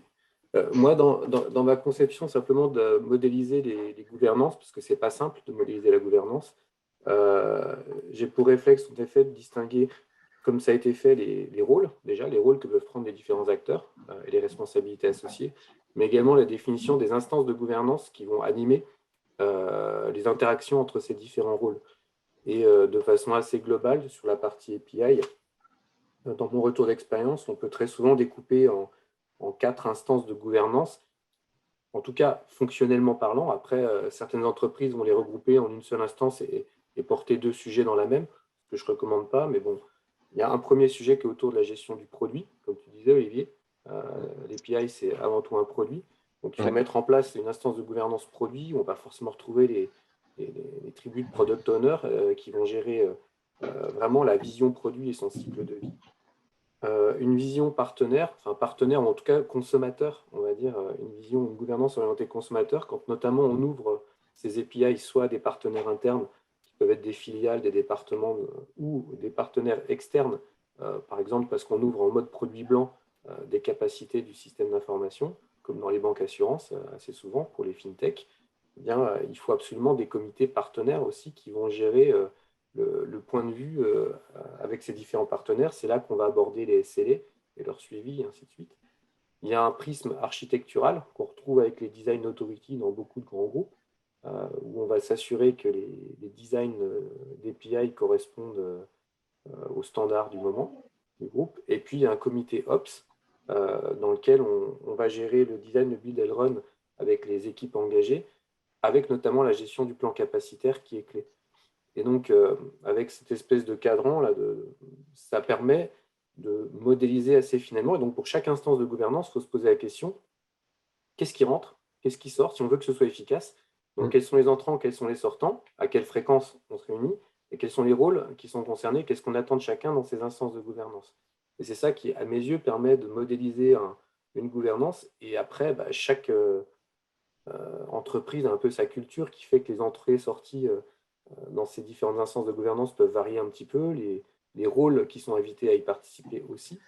mais ça permet d'être un peu plus dans la nuance par rapport aux deux exemples de gouvernance qui sont là affichés, parce qu'ils sont un peu aux deux extrêmes. Souvent, la réalité, elle est un petit peu entre les deux. Et quand je pense aux clients avec lesquels je travaille, j'ai du mal personnellement à les mapper spécialement d'un côté ou de l'autre, parce qu'il y a des nuances qui ont été faites sur les 4 axes que je vous ai partagés. Ouais. Ouais. C'est clairement les deux extrêmes. Hein. Après, effectivement, tu mets le curseur selon l'organisation, hein, effectivement. Exactement.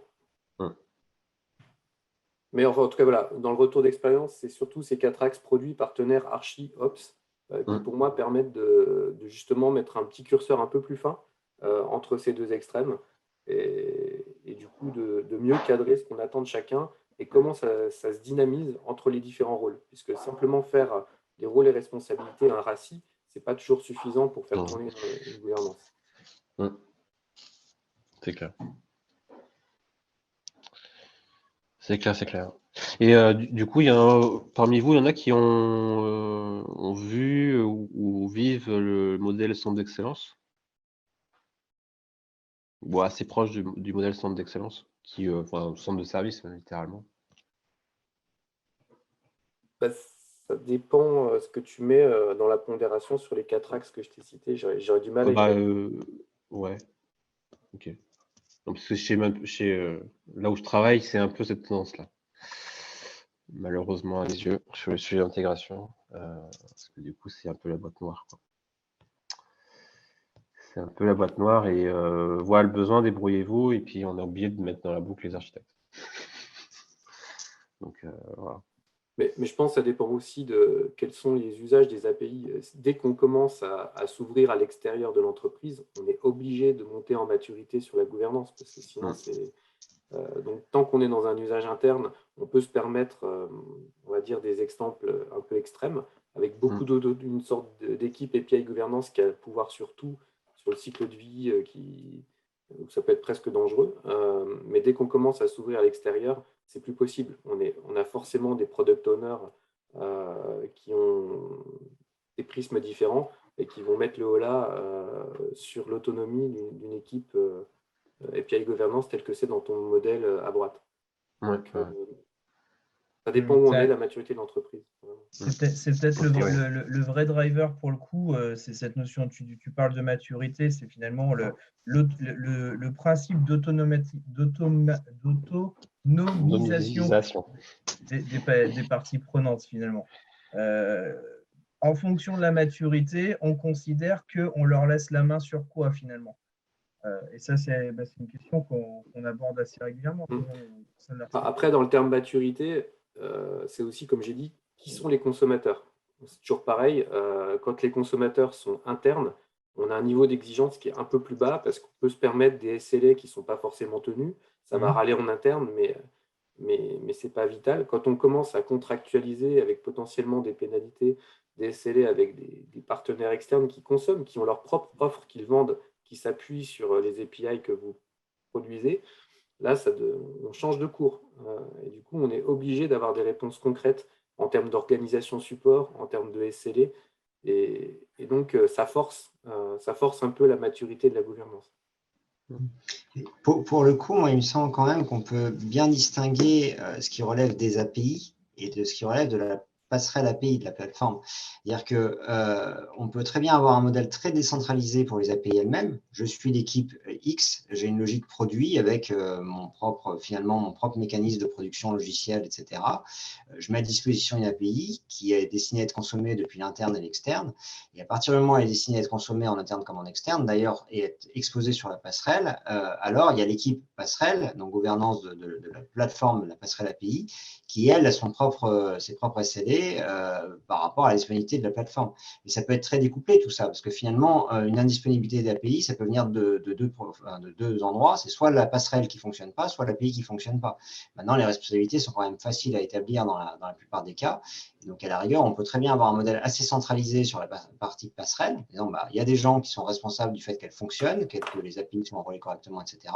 Et par contre, un modèle très décentralisé, très ramené sur les produits et les équipes pour les API elles-mêmes, si tant est que les clients extérieurs, on n'ait pas de vocation à les agréger vis-à-vis des clients extérieurs.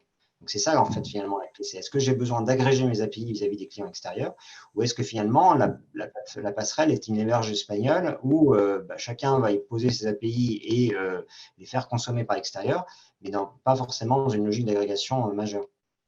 Le modèle dont tu parles, Nicolas, c'est plutôt la direction qui est en cours côté groupe SEB. Il y a une équipe historique aussi qui gère l'intégration au global, que ce soit le AI, Dataflow, différentes choses comme ça, et qui a pris la responsabilité de la partie API Management pour l'instant. Et après, qui pour l'instant fait un peu le tour des popotes pour savoir quels sont les API qu'il faudrait brancher dessus et qui viendra des différentes équipes potentiellement, avec la fédération sur des aspects d'identité, de sécurité, etc. Nous, c'est exactement ce qu'on a fait. C'est-à-dire qu'on impose, on a donc la personne dont je parlais, qui a cartant sur la gestion de la passerelle, et on impose les mécanismes d'authentification via l'IDP, via l'OS2, etc. pour les partages de données. Donc ça, quelque part, les équipes qui exposent leurs API ne peuvent pas y couper. Par contre, la manière dont elles conçoivent leurs API, finalement, la sémantique qu'on met derrière les verbes REST ou GraphQL, d'ailleurs, on commence à avoir des équipes qui font GraphQL, ça, c'est leur problème. Et nous, quelque part, on ne se met pas trop de ça. Tant qu'ils sont d'accord avec leurs clients extérieurs qui les consomment, nous, on tunnel les API, on rajoute la couche de sécurité, on rajoute la couche de rupture protocolaire. Mais au-delà de ça, on ne s'en mêle pas trop, en fait. Et ça fonctionne, avec la plupart des équipes, ça fonctionne plutôt pas trop mal.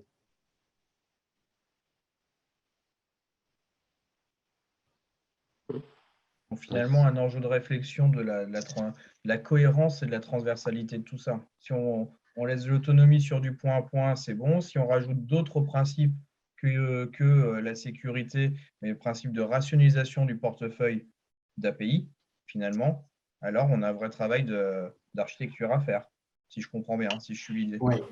Oui, exactement. Exactement. Si je peux me permettre un tout petit partage là-dessus, parce que ce que j'avais vu quand on avait mis en place une démarche d'APIisation chez un employeur précédent, on n'était pas du tout parti justement sur du point à point, mais sur des couches d'API.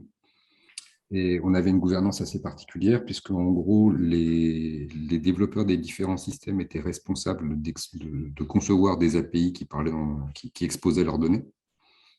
Et dès qu'on montait sur les couches d'exposition à destination d'autres consommateurs pour aller faire potentiellement des choses un peu plus compliquées, là, c'était une équipe centrale qui concevait la façon dont l'API devait parler un langage métier et plus un langage technique, en fait. Et donc, on avait vraiment une coupure franche entre les équipes qui développaient les API quasiment dans leur coin, en exposant ce que leurs applications étaient capables d'écouter. Et puis des équipes qui construisaient à partir de ces briques élémentaires des API plus orientées business et qui là étaient faites plutôt dans le modèle open source. C'est un élément assez clé de notre côté aussi, parce que comme je pense dans beaucoup d'entreprises, il y a des gros enjeux j'ai mis le mot data tout à l'heure, pas pour rien, mais démocratisation de l'accès à la donnée, etc.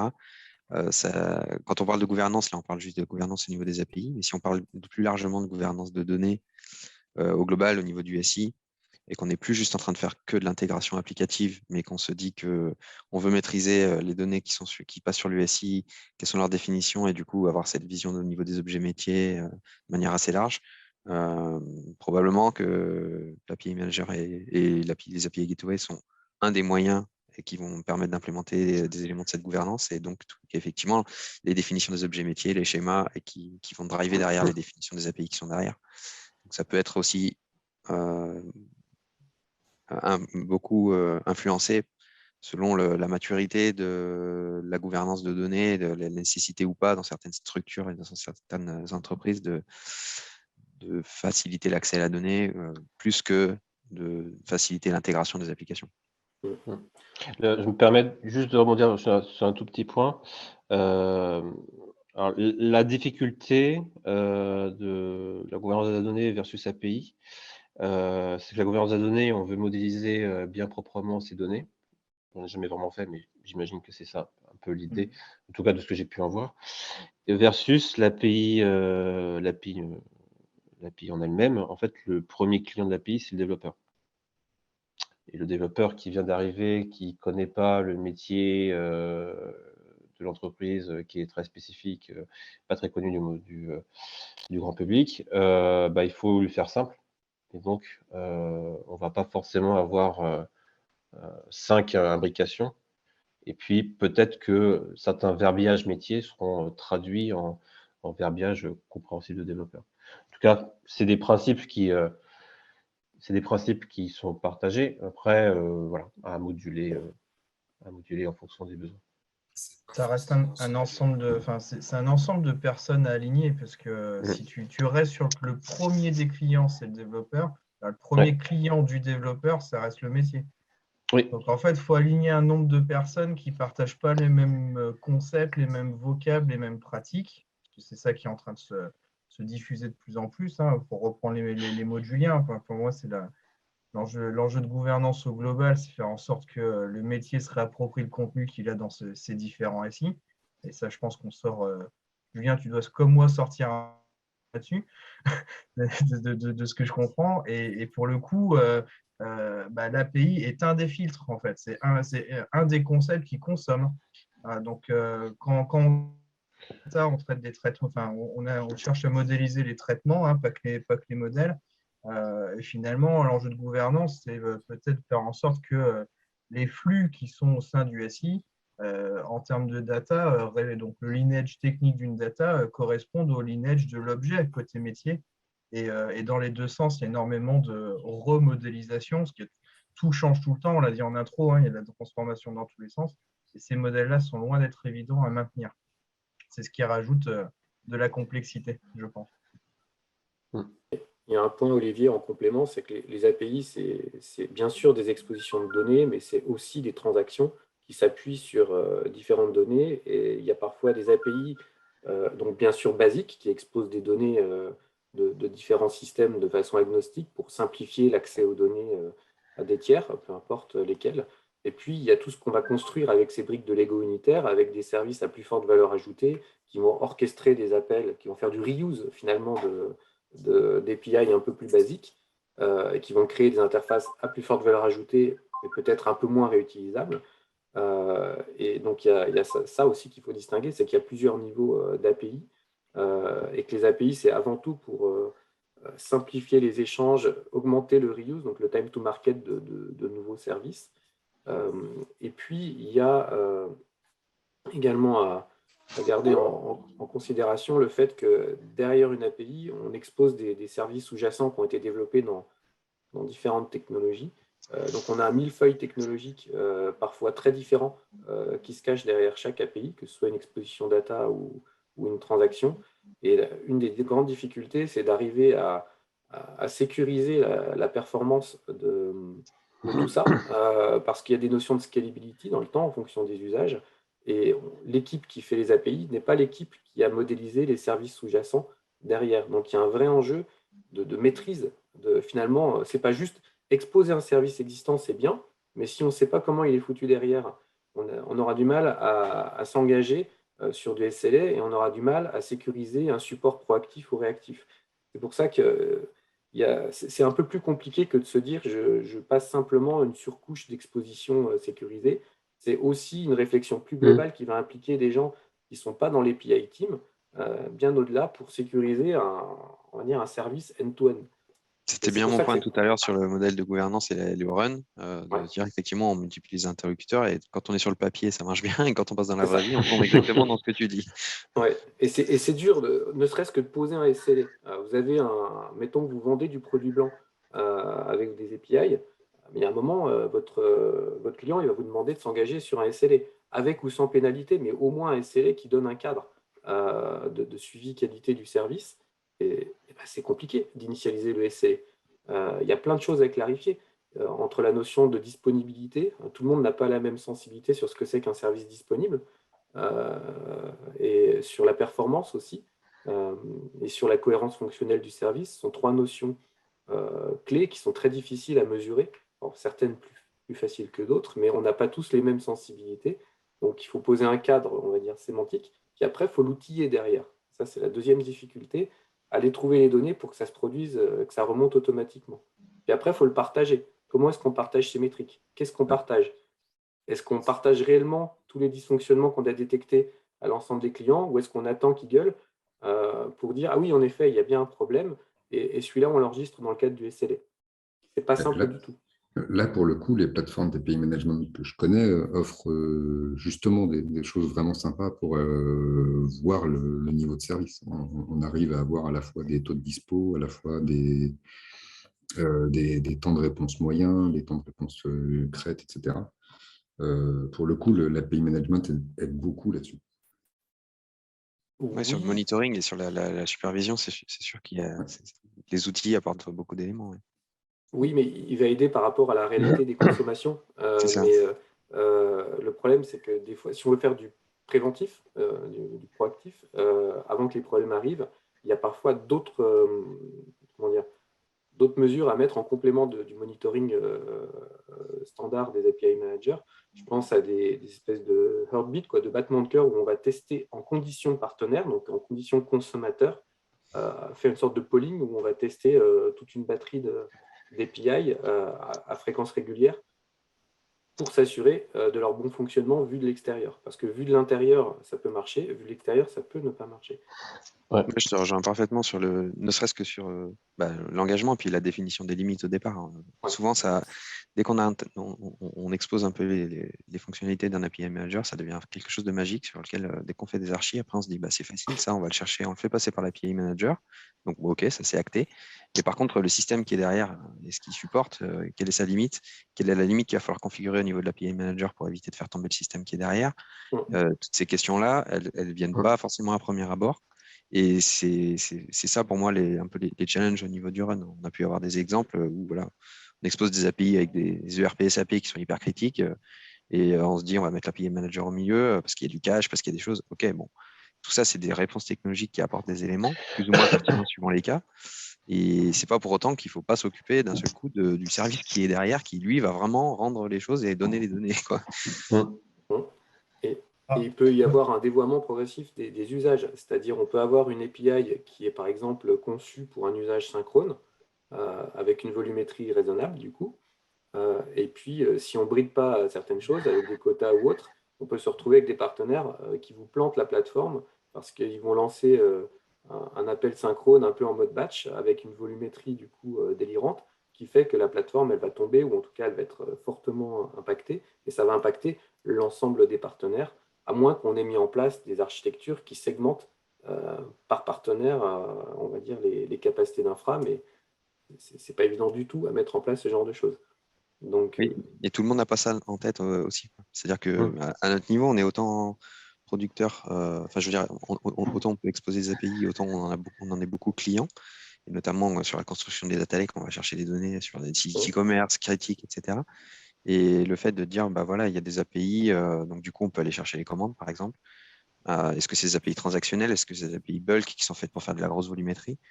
Si c'est des API transactionnelles, probablement, si on les appelle une fois par jour pour récupérer toutes les données de la journée, le système en face, il ne va peut-être pas trop aimer. Et quand on pose les questions aux gens qui opèrent ces systèmes-là, ils n'ont pas forcément toujours les réponses. C'est bien qu'il y ait au moins soit côté client, soit côté API, soit côté exposition, des gens qui aient cette sensibilité-là pour ne pas oublier de poser ce sujet sur la table, se dire que si on a un doute, probablement il va falloir faire des tests. Peut-être qu'il faudra mettre des systèmes qui exposent à côté ou des bases esclaves dédiées à ce genre d'usage. Bon, il y a plein de patterns après, mais c'est vrai qu'il ne faut pas oublier ces éléments-là. Ouais, pour faire un peu de philosophie, j'ai deux éléments qui me viennent en tête, mais c'est histoire de vous faire prendre de la hauteur et sortir limite du sujet. Je fais un parallèle avec les confrontations entre ceux qui font de la conception dans le monde industriel et ceux qui font l'industrialisation des produits. Car les concepteurs conçoivent des trucs génialissimes, on peut le faire une fois, mais derrière, il y a toujours beaucoup d'ennuis qui se génèrent parce que moi, mon job d'industriel, ce n'est pas de le produire une fois, mais c'est de le produire 2000 ou 3000 fois par jour. Donc, il y a des contraintes qui arrivent au travers de l'outil d'industrialisation que le concepteur ne prend pas en compte. Et moi, à vous entendre, parce que je m'appelle à une ancienne vie personnelle, à vous entendre en discuter, je perçois exactement le même enjeu. Ce qui me fait amener un deuxième élément qui est finalement, si moi, je développe une solution et que je développe une culture, non pas de la solution, mais d'une solution industrielle, alors donc du service finalement, alors je me pose la question de la répétabilité, de la performance, ce genre de choses-là. Et je pense qu'indirectement, on est en train de critiquer le fait que quand on développe quelque chose de nouveau, on le fait souvent en one-shot avec une absence de vision globale et donc on a des problèmes derrière de standardisation, de scalabilité. Enfin, c'est l'interprétation que je m'en fais. Et justement, Olivier, c'est bien pour ça que je rebondissais tout à l'heure avec une proposition de cadre, en tout cas, qui est vécue sur la partie API, où tu as les 4 prismes produits, parce que tu as des gens qui ont une vision produit, qui veulent du coup des API qui vont ensemble par paquet, qui vont être vendus avec des SLA homogènes par rapport à la valeur ajoutée qu'elles apportent et qui est monétisée. Donc, il y a un prisme produit qu'il faut intégrer dans la réflexion. Tu as un prisme sur les usages concrets qui sont demandés par les partenaires, parce que le product owner, il peut avoir une certaine vision de son produit, mais derrière, il faut intégrer les retours des usagers et parfois contrecarrer des mauvais usages avec des quotas ou autres, ou des changements de monétisation. Donc, c'est le prisme partenaire avec les SLA voilà, qu'il faut arriver à proposer et à tenir. Il y a le prisme architectural, parce qu'on ne va pas lancer 15 000 patterns d'architecture pour un même type d'activité. Donc, ça veut dire qu'il faut rationaliser les concepts d'architecture. Ça, c'est encore un autre prisme. Et puis, le dernier prisme, c'est les opérations, parce qu'on est dans un monde fini, avec des capacités finies, et qu'on a donc des plans capacitaires. Il y a le côté réaliste des choses en termes de coûts, de capacité, que ce soit sur le design, le build ou le run. Quand je dis le run, c'est le support derrière, parce qu'il faut être capable d'assumer toutes les couches de support. Et donc, c'est pour ça que c'est important d'arriver à poser un cadre de gouvernance qui fait entendre les 4 prismes, parce qu'on ne peut pas piloter juste par un de ces 4 prismes, c'est suicidaire. En tout cas, dès qu'on commence à monétiser, c'est complètement suicidaire d'en avoir un seul. Et je suis tout à fait d'accord avec toi, et ça rejoint la caricature classique industriel ou même dans le monde du service, où tu as d'un côté ceux qui font du design un peu hors sol, et puis de l'autre côté ceux qui réalisent et assument et se disent plus jamais ça. Et après, tu rajoutes ceux qui vendent. Ça, c'est un autre. Oui, on peut vendre du rêve aussi, bien sûr, sans l'assumer, mais d'où l'importance d'une gouvernance où les rôles et les pouvoirs de chacun sont clairement définis, de façon à éviter des aventures hors sol telles qu'on peut les imaginer. Et cette culture produit, elle aide beaucoup du coup pour sortir d'un mode où on voit juste l'API Manager comme un facilitateur d'intégration technique, vers plutôt, OK, si tu exposes ton API là, c'est que tu es en train de créer un produit, tu as la responsabilité, et imagine que, OK, c'est peut-être que des clients internes, mais il faut que tu le penses comme si tu le vendais à l'extérieur, et comme si tu avais du business à faire avec. Et là, potentiellement, on se posera les bonnes questions dans le bon ordre. C'est exactement ça. C'est pas juste l'API Manager, c'est pas juste un annuaire centralisé des services existants. Enfin, entre autres, ça fait ça, mais il ne faut surtout pas s'arrêter à ça. S'il n'y a pas une vision produit qui est associée, on passe à côté de l'exercice. Surtout que l'un des intérêts de la vision produit, c'est que ça s'oppose à la vision projet, où un projet se termine, un produit se termine jamais. Donc il a son cycle de vie, en tout cas. Il a son cycle de vie, mais il peut, voilà, on ne considère pas fermé, et donc on s'intéresse aux évolutions futures, on documente bien pour que celui qui sera là dans 5 ans puisse reprendre le produit. Voilà, et c'est très opportun, je pense, mais en général dans les SI, mais en particulier au niveau de l'API Management, d'avoir cette logique produit, entre autres pour ça, et aussi pour le fait de se dire qu'on doit le vendre. En vision produit, les engagements et les responsabilités ne sont pas du tout les mêmes qu'en vision projet. Donc, d'où l'intérêt, en effet, d'arriver à décomposer l'usage de l'API Manager en vision produit.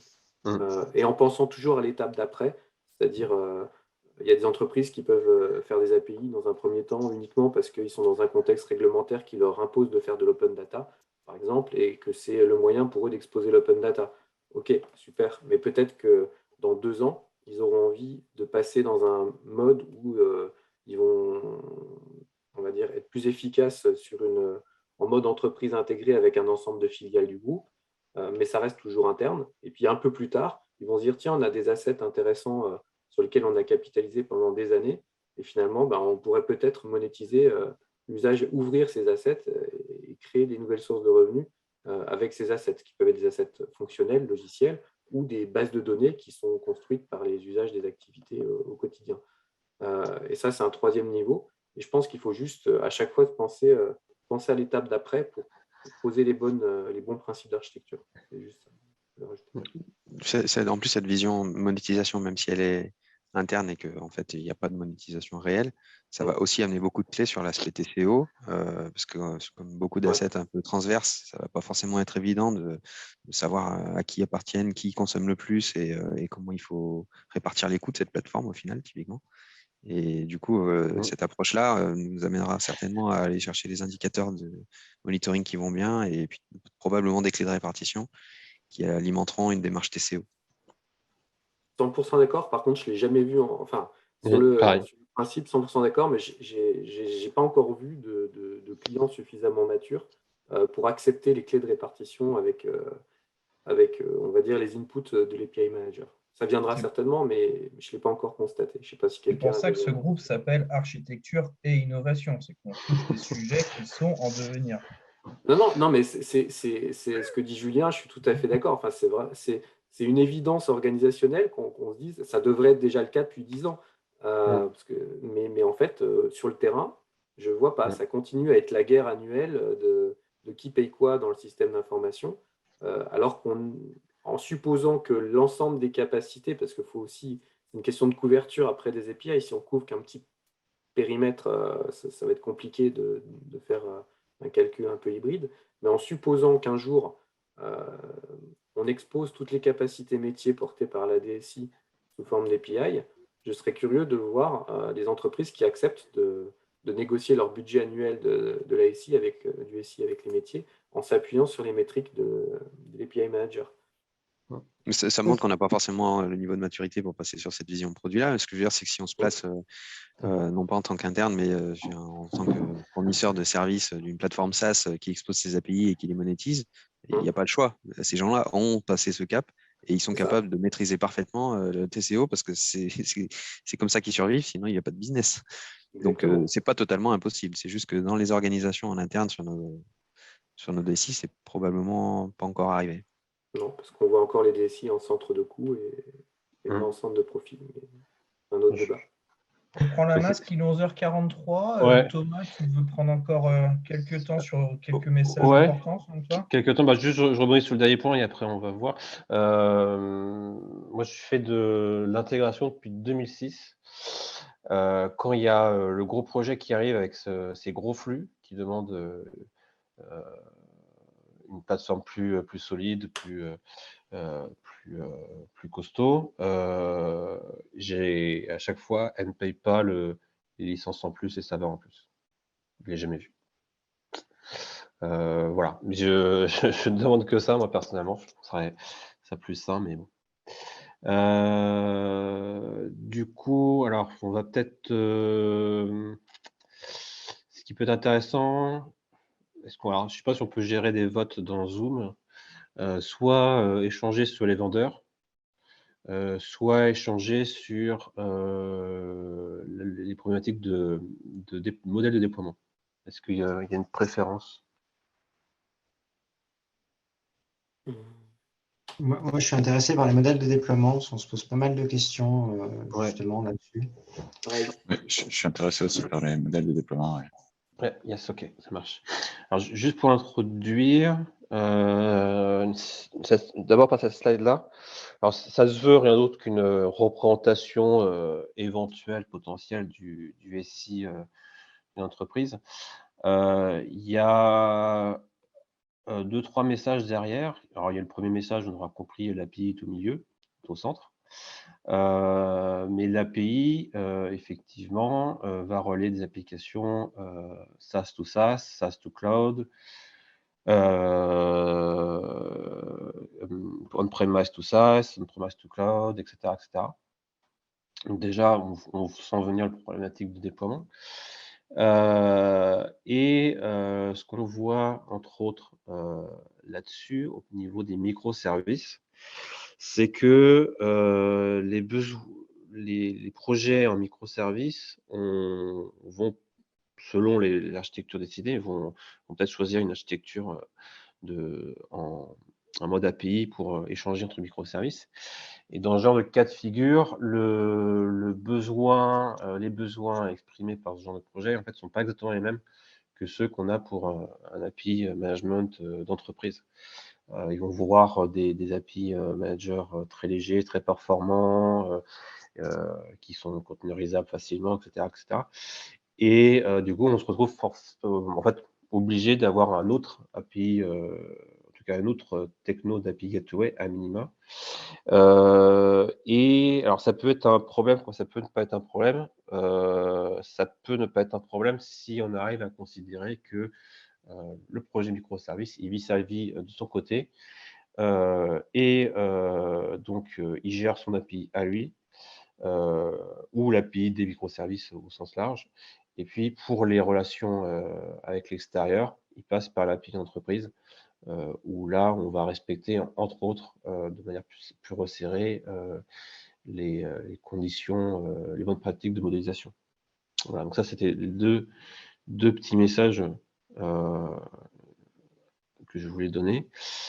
Alors après, donc ça, c'est une liste à la Prévert un peu d'octo. La première question que moi je me pose, en fait, quand je me pose la question où est-ce que je mets l'API Gateway, je me pose la question du centre de gravité. Pardon, est-ce que c'est possible de le mettre en plein écran? Pardon. Parce qu'en fait, Ouais, c'est pas évident à lire. Ouais, pardon, désolé. Merci. C'est le centre de gravité, dans le sens où l'API Gateway, forcément, elle est mieux placée, collée juste derrière le service appelé que à l'autre bout du monde. Et au final, il n'y a pas forcément de réponse facile. C'est vraiment, comme je dis, c'est vraiment cette question de centre de gravité. Si on est full on-premise, c'est on-premise. Si on est full, on fait que du développement Azure, on ne prend même pas la tête, à la limite, on prend la PIM d'Azure. Mais après, derrière, c'est vraiment où est-ce qu'on met le curseur. Certains, moi j'ai vu des clients qui disaient, moi, le gros de mes intégrations, c'est on-premise, j'ai du cloud, j'ai du partenaire, mais bon, du coup, je le mets on-premise. Et puis d'autres qui disent, moi j'ai une grande stratégie cloud, j'ai pas envie de m'embêter à gérer mon API Gateway, j'ai pas envie de m'embêter à gérer la scalabilité de mon API Gateway, et donc je le mets SaaS, même pour malheureusement, même pour du échange on-premise to on-premise, malheureusement, parce que forcément, c'est pas forcément ce qui est le plus performant. Et puis après, il y a la logique hybride sur laquelle, alors c'est décliné en plusieurs sous-hybrides, mais qui est celle que je conseille, parce que globalement, le one fit, le truc qui fit pour tout, ça ne marche pas. Donc, il faut, à mes yeux, plutôt avoir cette capacité à adresser avec un endpoint proche pour l'application Applant, plutôt, par rapport à l'application appelée, pardon. Plutôt que dire j'ai une seule politique et je déploie sur un seul truc. Du coup, en fait, ça impacte un peu le choix de la solution parce que si nous, chez Manpower, en fait, on a shortlisté assez bêtement le choix de l'API, même si ce n'est pas totalement entériné, ce qui est Kong. Pourquoi Kong? Parce que Kong, en fait, il y a tout ce qu'il faut pour le déployer et chez IBM Cloud, qui est, pour ainsi dire, notre cloud intermédiaire, notre cloud de transition, et est disponible sur Azure, sur le Marketplace, qui est notre cloud de destination. Donc ça peut les modèles de déploiement derrière peuvent vraiment, selon qu'on déploie on-premise sur le cloud Azure, le cloud IBM, AWS, etc., etc. Selon là aussi la stratégie à long terme, peut-être que voilà, on compte aller à long terme sur AWS et AWS, leur APIM, il nous suffit. Ok, très bien. Eh ben, on ne va pas chercher, entre autres, à avoir des solutions en avance de phase, avant d'aller totalement sur AWS, des solutions beaucoup plus riches que celles d'AWS, ou inversement, on est dans une logique totalement hybride où tout ce qui est BI, data science, c'est sur GCP, tout ce qui est application web, front-end pour les pour les clients finaux, tout ça c'est sur AWS, et puis les applications d'entreprise c'est sur Azure. Il y en a qui ont un peu changé de logique, et dans ce cas-là, il va falloir déployer sur les trois. Et du coup, centraliser tout ça. Et du coup, l'un des éditeurs, pas le moins cher malheureusement, l'un des éditeurs qui va être intéressant, ça va être Google avec Apigee, qui a cette capacité à déployer ses gateways un peu partout. Voilà. Je peux en dire de ce qui me vient à l'esprit. Alors, du coup, on peut peut-être échanger dessus. Ou... Je vais peut-être ajouter juste un élément, par expérience, dès qu'on commence à rajouter le côté cloud provider, et suivant la stratégie qu'on a de déploiement dans le cloud, à notre niveau, on est plutôt sur du cloud natif, donc on va faire beaucoup de serverless et des choses comme ça. On aura souvent à composer avec plusieurs gateways qui sont natifs dans les cloud providers parce qu'elles sont très bien intégrées avec le reste des services. Donc, si je prends l'API Gateway d'AWS, c'est très facile de déclencher une lambda derrière, c'est très facile de déclencher, de pousser de s'intégrer avec tous les autres événements, des queues, SQS, du Kinesis, des choses comme ça. Pour autant, peut-être qu'on fédérera en termes d'exposition et en termes de portail développeur, de gestion du cycle de vie, tout ce qu'on a dit. On voudra probablement brancher ça sur quelque chose de commun pour garder cette gouvernance globale et cette vision globale. Donc, si typiquement aujourd'hui on est sur l'API d'Azure, eh ben, on aura cette connexion-là. Et après, ça pose des questions effectivement en termes de performance de flux. Si j'ai un flux de AWS à AWS, est-ce que j'ai vraiment envie de le faire passer par le réseau Azure et de faire sortir les données, de payer dans les deux sens, ou est-ce que je déporte une partie de mon API locale sur AWS pour éviter, juste pour faire de l'optimisation technique de flux. Donc, quelque part, il y a un peu deux sujets entre d'une part, la gouvernance et la vision globale, et après, l'implémentation technique et le fait de faire des flux qui sont pertinents. Donc, multi-cloud, c'est une chose, mais après, on-prem, cloud, comme tu l'as exprimé, c'est effectivement encore un autre sujet.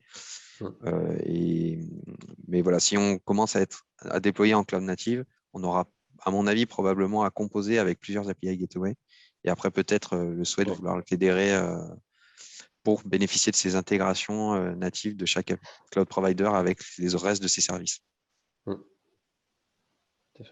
Après, alors, ça me fait penser à un Rex, GRT Gaz, où ils avaient dit tout en Apigee parce que on est multi-cloud.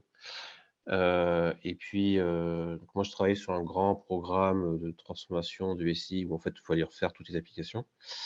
Et entre le coût d'Apigee et le fait que l'APIM d'AWS faisait le boulot de ce qu'on lui demandait par rapport à des besoins d'application à destination des employés, seulement des employés.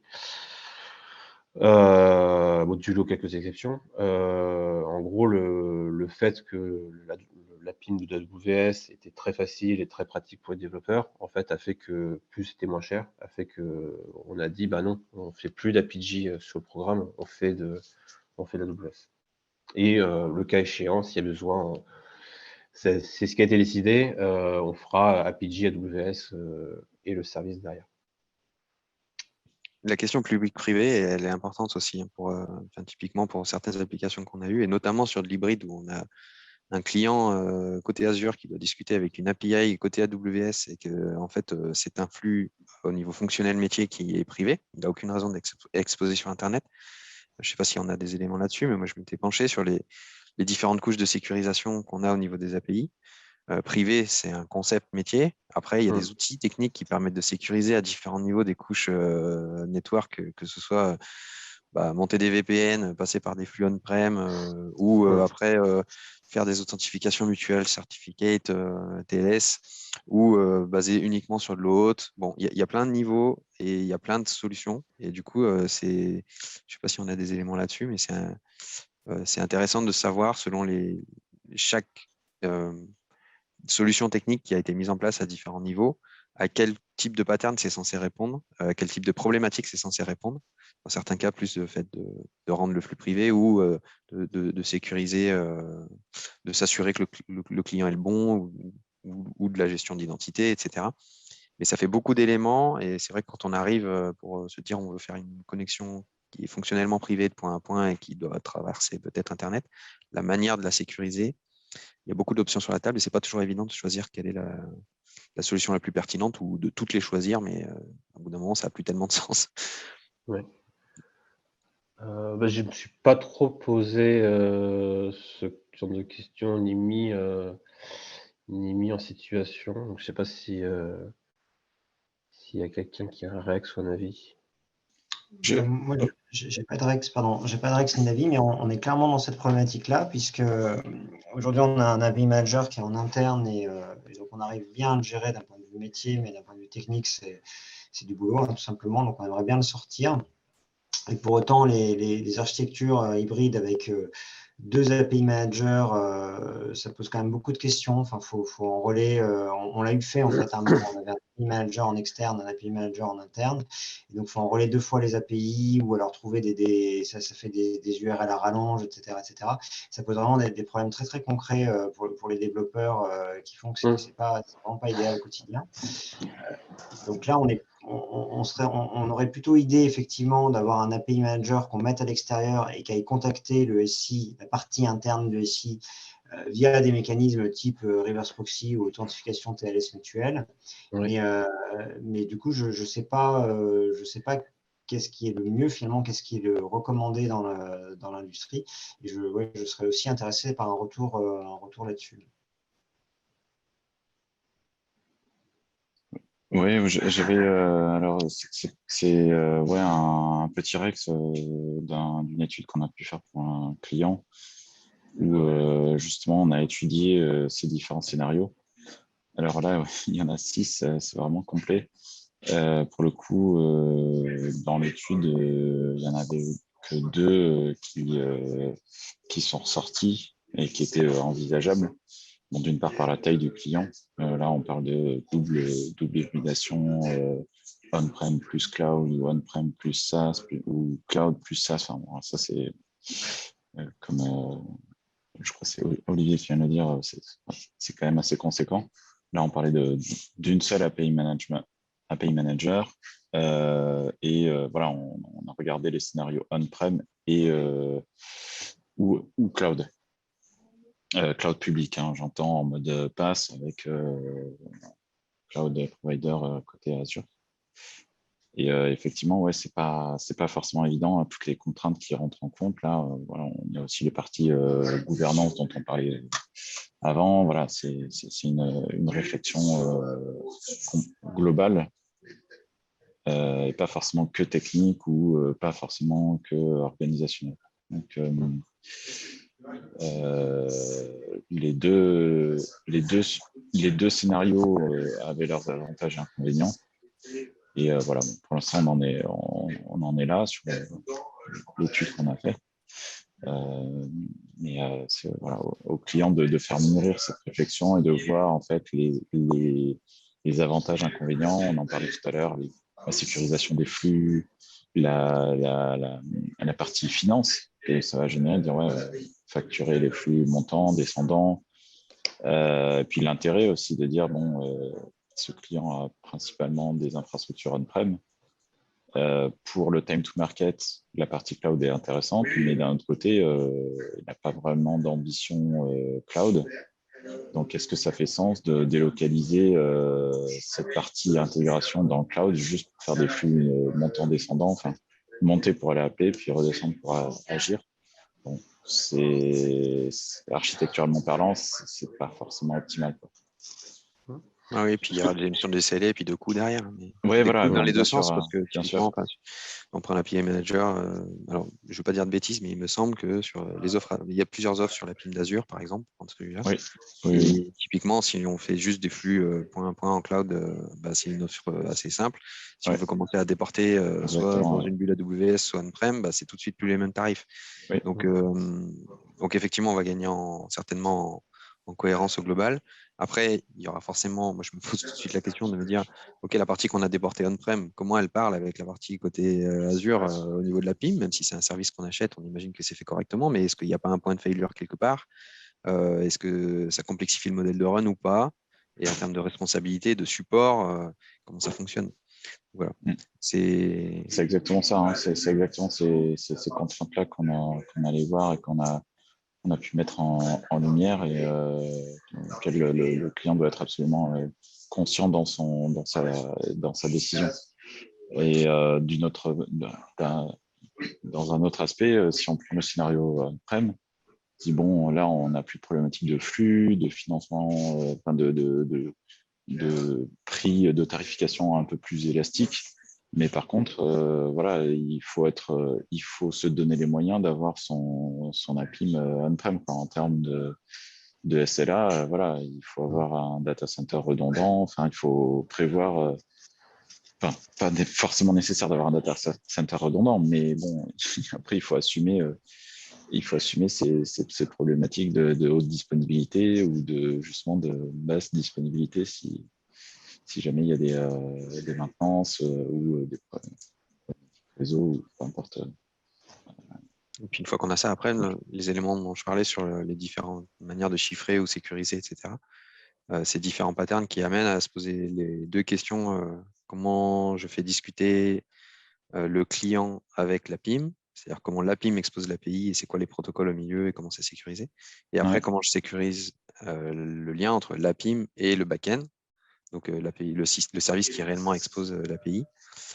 Et ce n'est pas forcément toujours les mêmes modes. Et du coup, il y a beaucoup d'outils qui, des fois, quand on les aborde au premier abord, on pourrait voir qu'il y a de l'overlap, c'est-à-dire que pour répondre au même type d'enjeux, comme j'expliquais tout à l'heure, par exemple, sécuriser de point à point entre un client et un back-end, comme si c'était privé, mais au travers d'Internet, il y a plusieurs patterns qu'on peut mettre en place avec l'API Manager au milieu et avec le début du flux et la deuxième moitié du flux. Et du coup, voilà, si j'ai commencé à faire cette étude-là, j'ai quelques éléments, mais c'est encore en cours. Donc, s'il y a des éléments, s'il y a des gens qui ont des retours à faire là-dessus ou des docs à partager plus tard éventuellement, moi, ça m'intéresse aussi. Ce que je peux te dire, c'est, je ne sais pas si où tu en es, mais pour avoir regardé, alors il y a un an de ça, la doc d'Apigee, pour moi, c'est les plus matures sur les différentes problématiques de déploiement, de cloud hybride, d'hybridation au sens large. Ce qui soit t'apporte la solution sur l'étagère, et dans ce cas, c'est super, soit au pire, t'apporte un certain nombre de problématiques auxquelles tu n'aurais peut-être pas pensé. Donc ça peut être intéressant de regarder la doc d'Apigee à ce niveau-là, qui est assez riche. Ok, j'avais parcouru la doc Attention c'était déjà pas mal. au modèle de coût sur Apigee, on a eu des grosses. Oui, ça. Malheureusement, c'est pas gratuit. Ouais, non, mais en fait, c'est la difficulté à le maîtriser, en fait. Ouais. On a eu des sollicitations externes non contrôlées, puisqu'on était sur du truc client. Ouais. Et sur du trafic rejeté en plus, et on s'est fait facturer ce trafic-là et ça a vite explosé les coûts. Oui, je confirme que c'est le retour de GRT Gaz également.